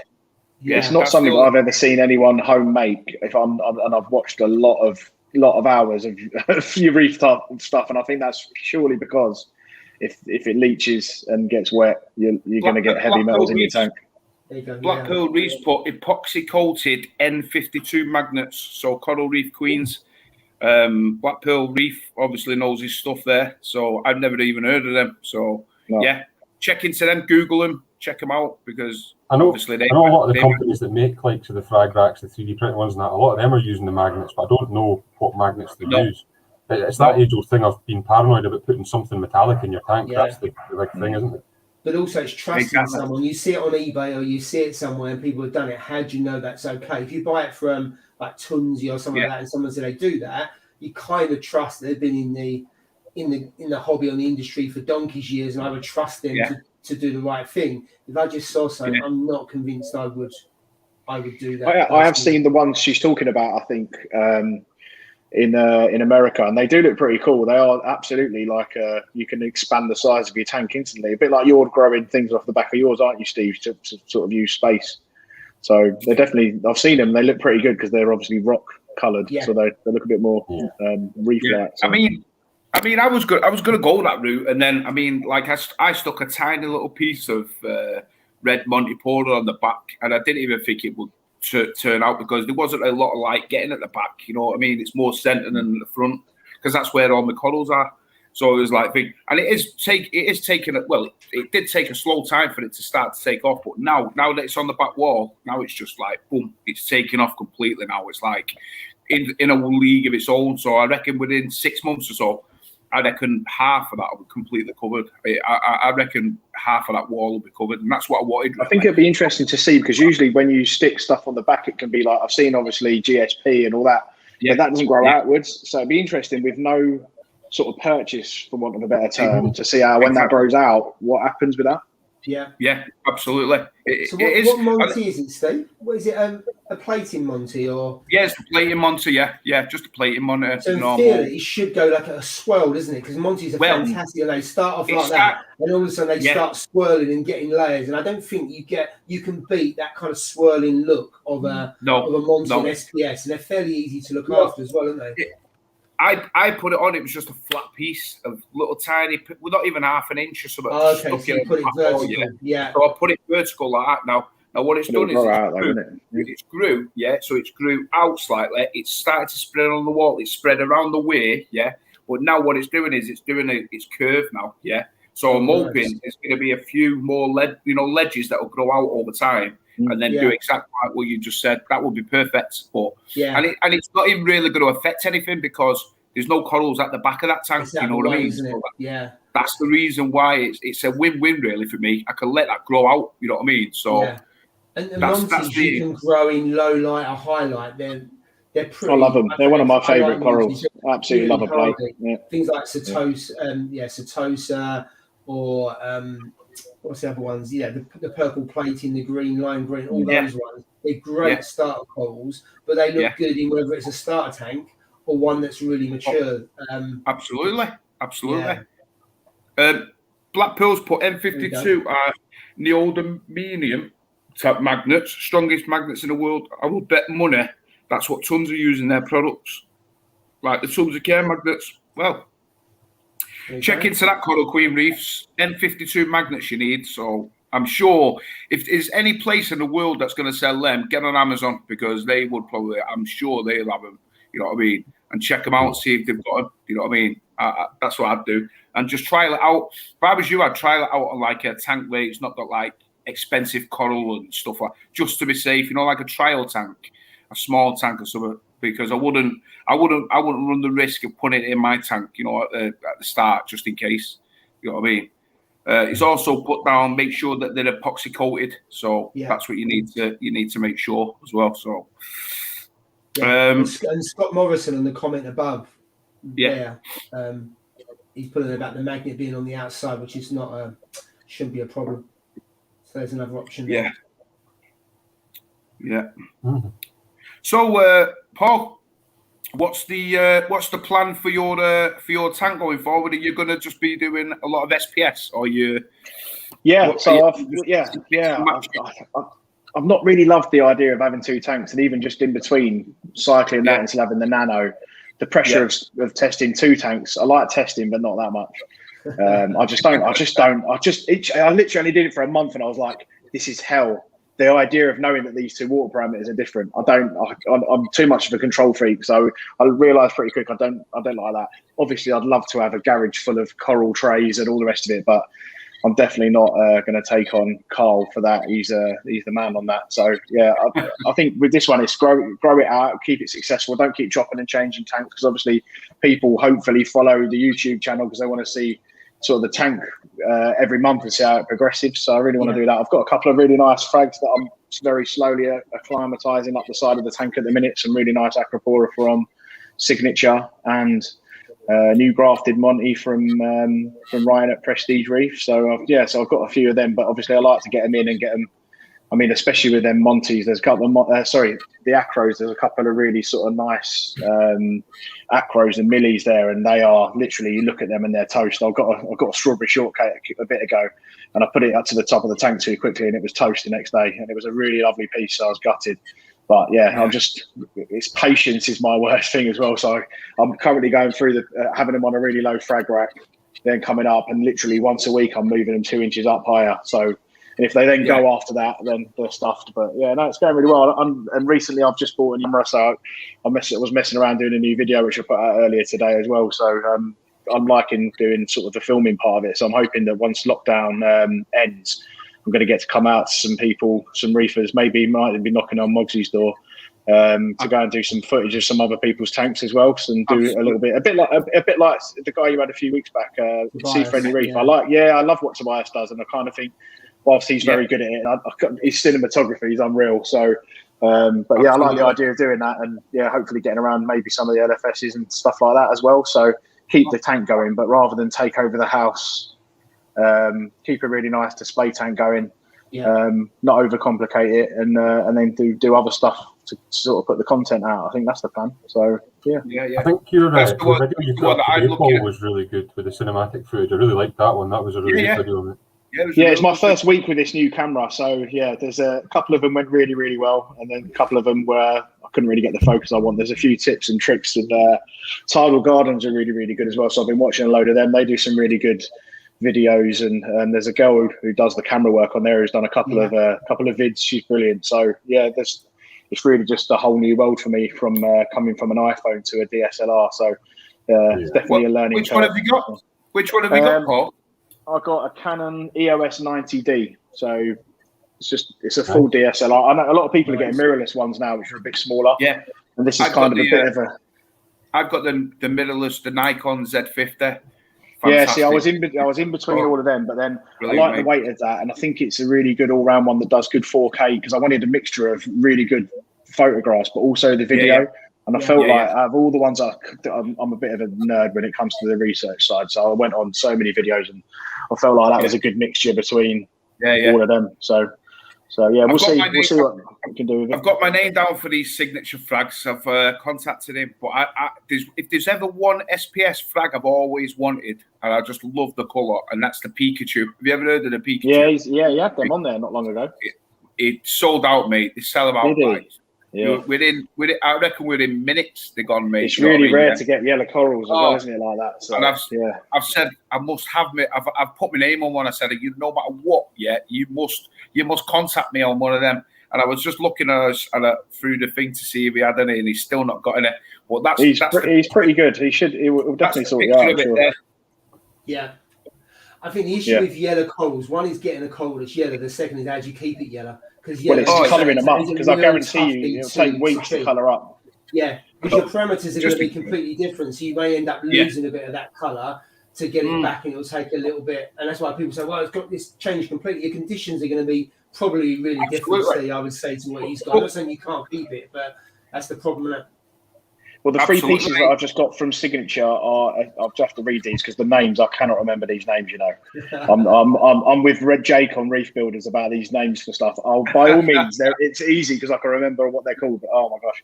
So I bought a Shocker, a Mustard Millie, and then like a Red Coralite Millie. So they're just really bright and they look quite nice, but obviously I've got to try and keep them alive first. So I don't tend to do the YouTube videos until I've at least got them in place and not killed them quickly. So. Talking about Signature flags, I believe if any of you are watching, you want to purchase anything from him, I believe that Jay has got a code that you can put down. So go on Jay's YouTube channel and just check his last video out, and there's a code at the bottom of it, I think. So if you're interested, I think it's you buy two and you get one free. So you know what, if you're in the market for any top quality flags, get over there and you get one for free. I think you get the cheapest one for free. So they've got some really good stuff. Signature flags that offered to give us a coral for a giveaway on here, I think. Yes, he is. He's been on a couple of times, hasn't he? Yeah. He's going to give us one. Hopefully it's a Pikachu. So, and then I'm going to end it.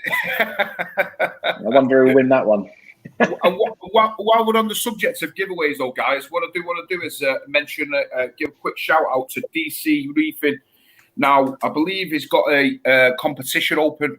It ends this Sunday, so it ends the 28th. So get over to his Instagram account, and what he's doing is he's giving away a pair of Orfit lenses and also the Orfit torches. So there's going to be two prizes there. He's also in collaboration with Nano Tank Reefer as well. He's going to be giving a mystery flag pack, so that's going to be special, that's for sure. Because if you've not checked his YouTube channel out and his Instagram, go over and check his back out. Yeah. He's got some quality things. So what you need to do is you need to follow all three of them. And you're also going to get a free mug and a free coaster as well. So what you need to do is you need to go over to his channel and just follow him, tag 3 friends like you usually have to do, and also share your stories by tagging all 3 parties in a post of whatever you do. So do that by the 28th, and you'll be in with a chance of winning one of those prizes. But sadly, it's only for the UK only. So I've been told to just mention that because any of our foreign friends, sadly, you won't be able to go into it. So I just thought I'd give that a quick shout out before I forget. But check him out, DC Reefing. On that one, though, if you do want to win a prize internationally, you can win an OnlyFans t-shirt. What a great segue. Did you see that segue? That was lovely, that, wasn't it? Not the park, mate. We're giving prizes out all over the world now. Then come on. Should I tell all the listeners that before the live stream started, you two had that all planned out? No, I'm only joking. So how's it working then, Ross? You say as a t-shirt. What have people got to do? Yeah, just go on my Instagram page and just tag, as long as you follow me and tag 3 people in the post, share it to your story, and then that's you're in. Now, it does end at midnight tonight, and I'll be drawing the winner on Sunday. So I think there's about 130 comments or something in so far, so there's quite a lot of folk in for this one, but worldwide, and you'll get one of these OnlyFans t-shirts. And I've seen a couple of people have bought them, so your t-shirts do pretty well. You've got some great designs, Ross, I've got to say. Yeah, they're doing well. So again, I can't take full credit for this one. This was actually Lucid Reef that came up with this idea for the OnlyFans one. He sent me that idea saying, do you want to upload this and use this one? So massive thanks to Lucid Reef for that idea. He then actually gave me another idea for one that I uploaded this week.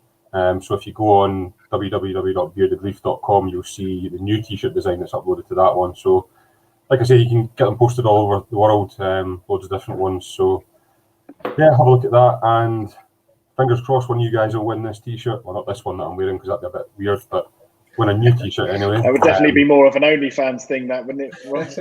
I don't know what OnlyFans is, mate. I've no idea what that is. Someone must have Googled Bearded Reef on that website. I'm telling you, it's got to have happened. If you have, then I could maybe cash in on some of this. Yeah. Neil Smith, apologies if you thought we was missing you out on some of the live stream. We wasn't. Don't you know me with computers. I'm not the best. So yeah, thanks for joining us, mate. And we'll see you next week on the live stream. That's for sure. On that, I just want to actually say, I hope nobody's offended if we do miss a comment out, because it is actually really difficult to try and keep up with the comments while doing this. And if you're not if you're not computer logic like me, I mean, Ross is like he's a whiz kid on it.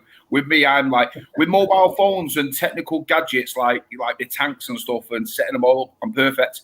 When it comes to computers, it's like it boggles me a little. You know when you're doing this, it's fairly difficult. You know to like keep with the chat. You know, keep in tune with the chat, and then obviously read the comments and stuff, and then try and put them in where they need to be put in. It is a bit difficult, especially for me. So, yeah, I appreciate your waiting, guys, but I will get to you at some point. So yeah, a comment there from Black Pearl Reef around coal list. It's about 5 comments. Yeah, I just saw that one. It's a good question. That. What's that one, mate? 5 questions up from comments up from Black Pearl Reef around Pikachu Acro, and then there's a question in there for us. Yeah, what's on the coral list? 8 comments up. Oh, right, got you. There. So we know Steve wants a Pikachu Acro. What is the coral list for the rest of you guys? Well, Paul, whichever Paul you want to go, Paul. You can go first. We'll go with Paul the guest first. We'll go Paul the guest. I think so. I'm probably in the same park as Steve with that one, and I don't know whether I've got too much flow in the tank, but I would really love a Scully. I absolutely love the look of them, and to be fair, I've actually got a rainbow ACAN in the last couple of weeks, and that's kind of set me off on the whole rainbow thing, and I'm trying to avoid it because I just know that comes with a premium, but yeah, I think a really nice Scully piece at some point. But to be honest with you, I've done that much on coals in the last few months. I'm kind of open to leave them to grow out a bit and then maybe do that a bit later on. But yeah, I've seen some nice ones go around. But yeah, I don't know where I was. I think it was the best Scully tank I think is on Reef Builders. He's got one that's literally full of Scullies. I don't know if you've seen it. That's the Aussie, the Aussie tank. It's built up it's ridiculous. Yeah, it's literally just a bed of them. I mean, it's just And don't get me wrong, it doesn't really do much. It doesn't have much, but when you look at the collection they've got there, you just think, oh, yeah. So I think the Scully. You know where I did see a Scully the other day, Paul? Yeah, out of the blue. He had a. Did he have one in there? Yeah. Steve had a Master Scully. It was, yeah. Oh. And how much do you want for that though? I think it was like 220 quid or something, 240 quid. So, and I was like, if it's a true master grade, that's not bad for a master grade. Goodness me. It wasn't. I don't think it was like. I mean, you could see all the colours in it. Like you had all the colours. Was it bleeding apple type colours or was it? No. It had all the colours. So it had green, the reds, the purples, the yellows. So you could see little bits of it. Yeah. So it did have, but it wasn't like some of these master scholars that you see where it's all like rainbows. Yeah. But it was a nice size. But and I said to him, oh, you know what? I looked at it and I was like, should I buy it? You know where I should have gone with my first instincts, because my Scully got chewed up because one of the Trocus stale pushed it into the what's it called? The lobophilia, and it stung it to death. Yeah. So it was like game over when I got up in the morning. It was like shredded up. So I was like devastated. So I am missing a Scully. I quite like the war paint ones. I do like the war paint ones because they're brightest, but I think they're my favourite of the war paint. I must admit. Yeah. I've got nice. Yeah. I do like the bleeding apples though. I like the bleeding apples, the green. Yeah. I like them all, to be truthful. You know what I mean? But yeah. But this Master Scully, and I was like, yeah. And I thought, you know what, I should buy it. And then I where I thought in my head, you know what, don't be stupid, just. Let's see how things go first, you know what I mean, and stuff. So, yeah, you know what, I might be back. So, anyway, I got home, and then it was like in the evening, early evening. I thought, right, and then the next day, I said to the missus, you know what, I'm going to go and buy it. I'm going to buy it. I went up there, and it gone. Pretty fingered, gone. He gets some good pieces in there, doesn't he? You know, it's a really good shot. That. Go with my first instincts. I should have just got it, but you know what, it is what it is. I'm sure he'll get some more. You know what I mean? But yeah. Yeah, the war paint Scotties are really nice because sometimes you can get a fleck of different colours on there that are quite random as well. So I got one about 4 years ago when they were sub £100. It's quite big, but I like the Scotties where you can get a button size because one, they're a lot cheaper and they'll just grow out really, really nicely, and also they don't take up a lot of space either. Yeah. So what's yours, Ross? What's your next purchase? Do you think your tank? I mean, everything's growing out of your tank, isn't it? You're running out of space, real estate.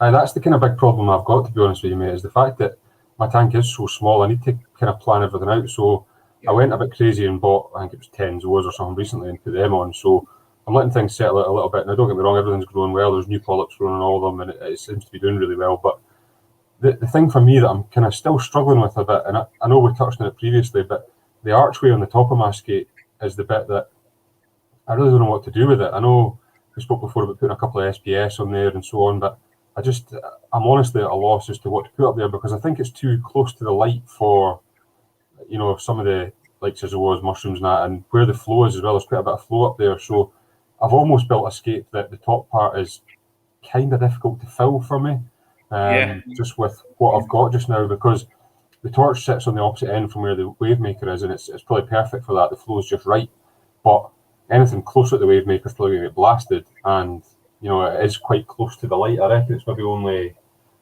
I don't know, my light sits about 8.5, maybe 9 inches off the water, and then that archway is maybe only 2-3 inches under the water, so it is quite close to the light, to be honest.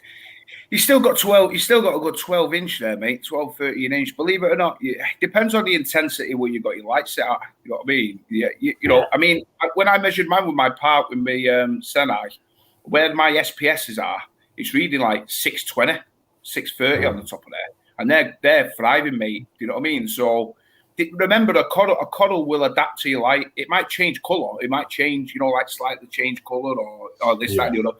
But over time, they will adapt, to it. But if I would put definitely some some cheaper but more forgiving SPSs, but have them branching out, put them at angles, so they grow out this way. That's what I would do. And then Zoas.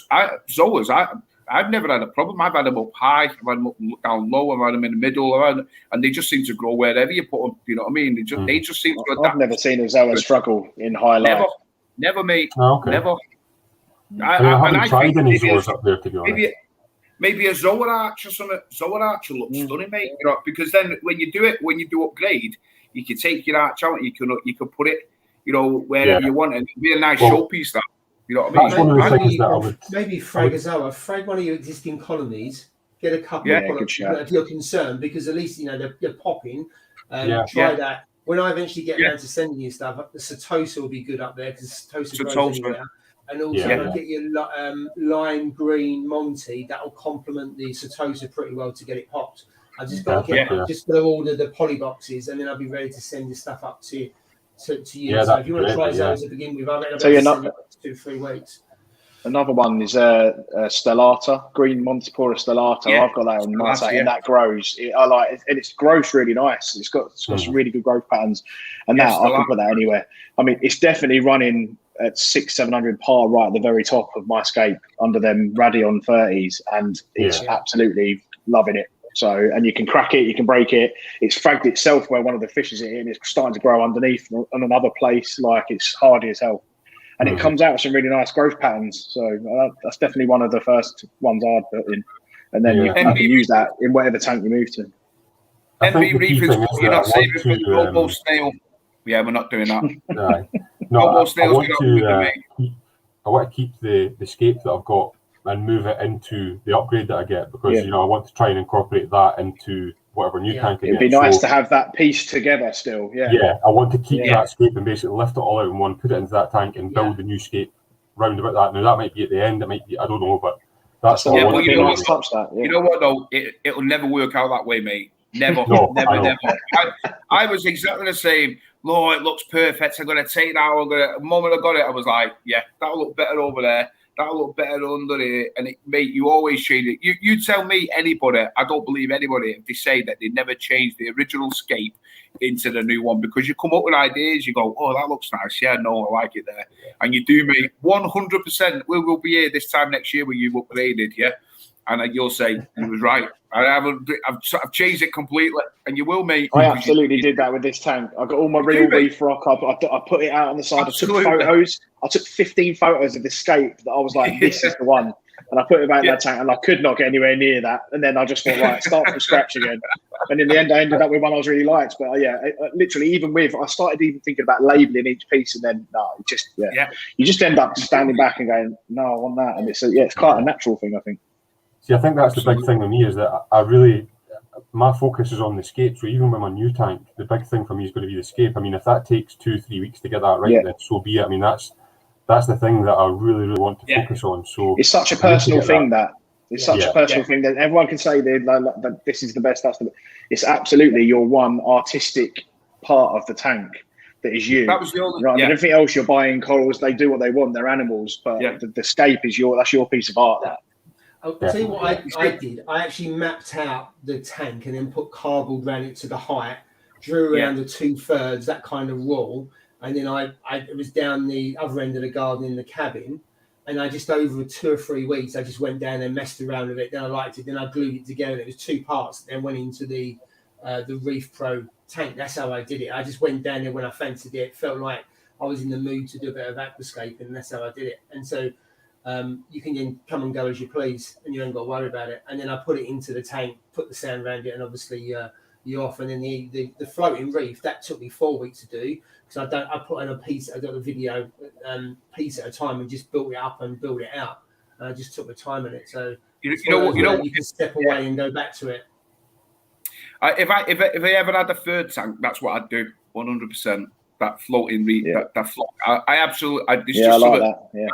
There's just something magical about that, the way it challenges you. When you look at it, it challenges you because it's top heavy, and you have to think about it. And then it's how many drop offs are there in a reef? Like they're all over the place. It's actually the more natural looking thing.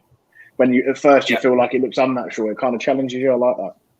Exactly. I love those floating scapes. They just look fantastic. I really do like them.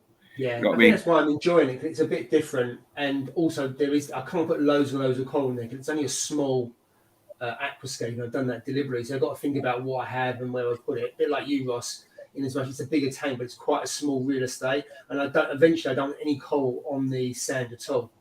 I just want it all on there, and then it's completely clean looking. The sand. Oh yeah, Ross. That's Bob's put. You need some excitement there, Ross. Put your crab back in. Talking about the crab, how is he? Is the crab still alive? How's he doing? Crab's still alive, mate. He's still in there playing with his balls every day. That's his little empire that he's got in there. Still going. I can't put him back in this main tank just purely because I don't want him destroying the corals, and I don't want him stealing the shell from the conch and killing the conch. So there's no way I can put him back in that tank. Yeah. No, I know what you're saying. Let's see if I don't want to miss anybody out now. I got told off last time, so let's just see if I've not missed anybody out. Blackpool Reef, what's he put there? He already knows the fish he wants. A pair of clowns, Nemo's to a 2-year-old. Yeah. You know what's funny that when I got my kids. We went to get the clownfish and all that. It's like a pair of clown, and every kid says pair of Nemos, don't they? Now I've said it before. Pixar, whoever said that, they are vicious, mate. They portrayed those clownfish as if they were like nice, lovable clownfish, like lovable. They're like piranhas. That's what they are. They are the opposite. Mate, you know what I mean? I put my hand in my tank, and I should. Well, I was gluing the little frag, some of the frag on the back, and I dropped the actual, the tube of glue in the tank. Well, it was at the back, so I was like, oh shit! So I had to put my hand in. Well, the eggs were there, weren't they? I swear to God, mate, those fish were like piranhas. They draw blood, don't they? They're unreal. They just from all directions, like I was like, what in it? I'd have come out and I had about 4 bite marks on my finger where I was getting the glue out, mate. You know what I mean? They're just vicious. They're vicious as shit. They are those little things. But I'll tell you one bit of really weird behaviour that I've seen recently in this tank. And again, the fish have all got their own mannerism. the blue tang in this tank, or the dory, if you're going with what you were just saying, then the blue tang in this tank, it's absolutely nutty as hell, like they always are. But if you go near the tank and it like, or you sit, if I sit here, if I'm working from home, it literally comes up and flicks water out, and it comes up to the top. And I thought, oh, maybe it's just been jolted or scared. But I've witnessed it now on about 5 occasions. When you go near the tank, comes to the corner, and flicks the water over the side of the tank, and I'm sure it's trying to like. I don't know whether I don't know whether it's happened 5 times. First, 3 times I'm like, nah, can't have happened, but it's unreal, and I think it's just making a splash, literally trying to. Yeah, so that's really weird behaviour. That happened to Nathan Willard, didn't he? With his reefer 750, he had a number of fish that kept on pushing the water out of the tank, and it caused so many problems amongst other things. I'm not saying he closed it down for that reason. I remember that tank, for fish and all that, and he was a fish only, wasn't it? And the tank was such a pain in the arse in the end with the fish because they were spitting water out and all kind of things. The puffer fish, wasn't it? It was the puffer fish. The fish was actually spitting water out of the tank, and you know what? I love puffer fish. I think they've got such a. I don't know. They've just got this demeanour, aren't they? It's like a little pet, innit? You know, for these puffer fish. It's like having a little dog. You know what I mean? Those little fish. But yeah, this is a good call. Have you never considered having a floating rock in that corner? You know what? I haven't actually considered that, but that's a good shot. The only thing I have a problem with that is, you know, when you're coming to clean the glass, if it's on the corner, you're gonna get like green algae where people will be able to see it. You know what I mean? So that's the only issue that I'll probably have there. You don't need that much space, do you? If you had, I don't know, a couple of inches between, I don't know how much room you got, because you could get a small acrylic shelf cut, and then you could put it on there, so therefore you wouldn't see underneath. So you could do it that way. So even if it was only kind of 3-4 inches wide, it would add to it. It solves the problem about, well, how do I stack it up? I remember you talking about that before around, do I take the rock out? Do I stack it up? Blah, blah, blah. And that's the only thing you might get some shadowing underneath, but if nothing underneath, then you could put that on the back wall, Steve. Yeah, we could do. Yeah, it's something to think of actually, because I never actually thought of that, to be truthful. You know what I mean? I just haven't. I mentioned in my video before, and I haven't actually found an actual escape. You know, like where they want. I'm still in the lookout for it. You know, the tower type thing. Yeah. Now I don't really want to do a build with Marco Rock, but like do what they've been doing in BRS, didn't you? Smash it all up and start building it and model it. Or it's maybe like getting a drill, you know, and putting some acrylic rods through, you know what I mean, and building it up that way. That Life Rock does that, doesn't it? Is it Carib Sea Life Rock? They have them, don't they? Yeah. So I think that might be the route I might have to go, if to be truthful, is get some acrylic rods and then just and build it up that way. So you know the way I want to shape it, because I thought like I was just going to do one arch, but now I've thought again, and I thought to myself, I might do like a split junction, you know, like a split. Like it pulls apart like a V shape, coming out this way. So I'm think so. You need to build your own, definitely. Yeah, you know what I mean, because then that's it. Then I can't do anything else, you know, to the tank. I found that it changes the flow a lot though. With I've got a little frag rack in mine where I acclimate the corals. The moment I put that in there, the flow changes around the time, even around the sides. Then I start getting green on the sand because the flow's just dead. Like it's amazing the changes that happen. You have to readjust everything again.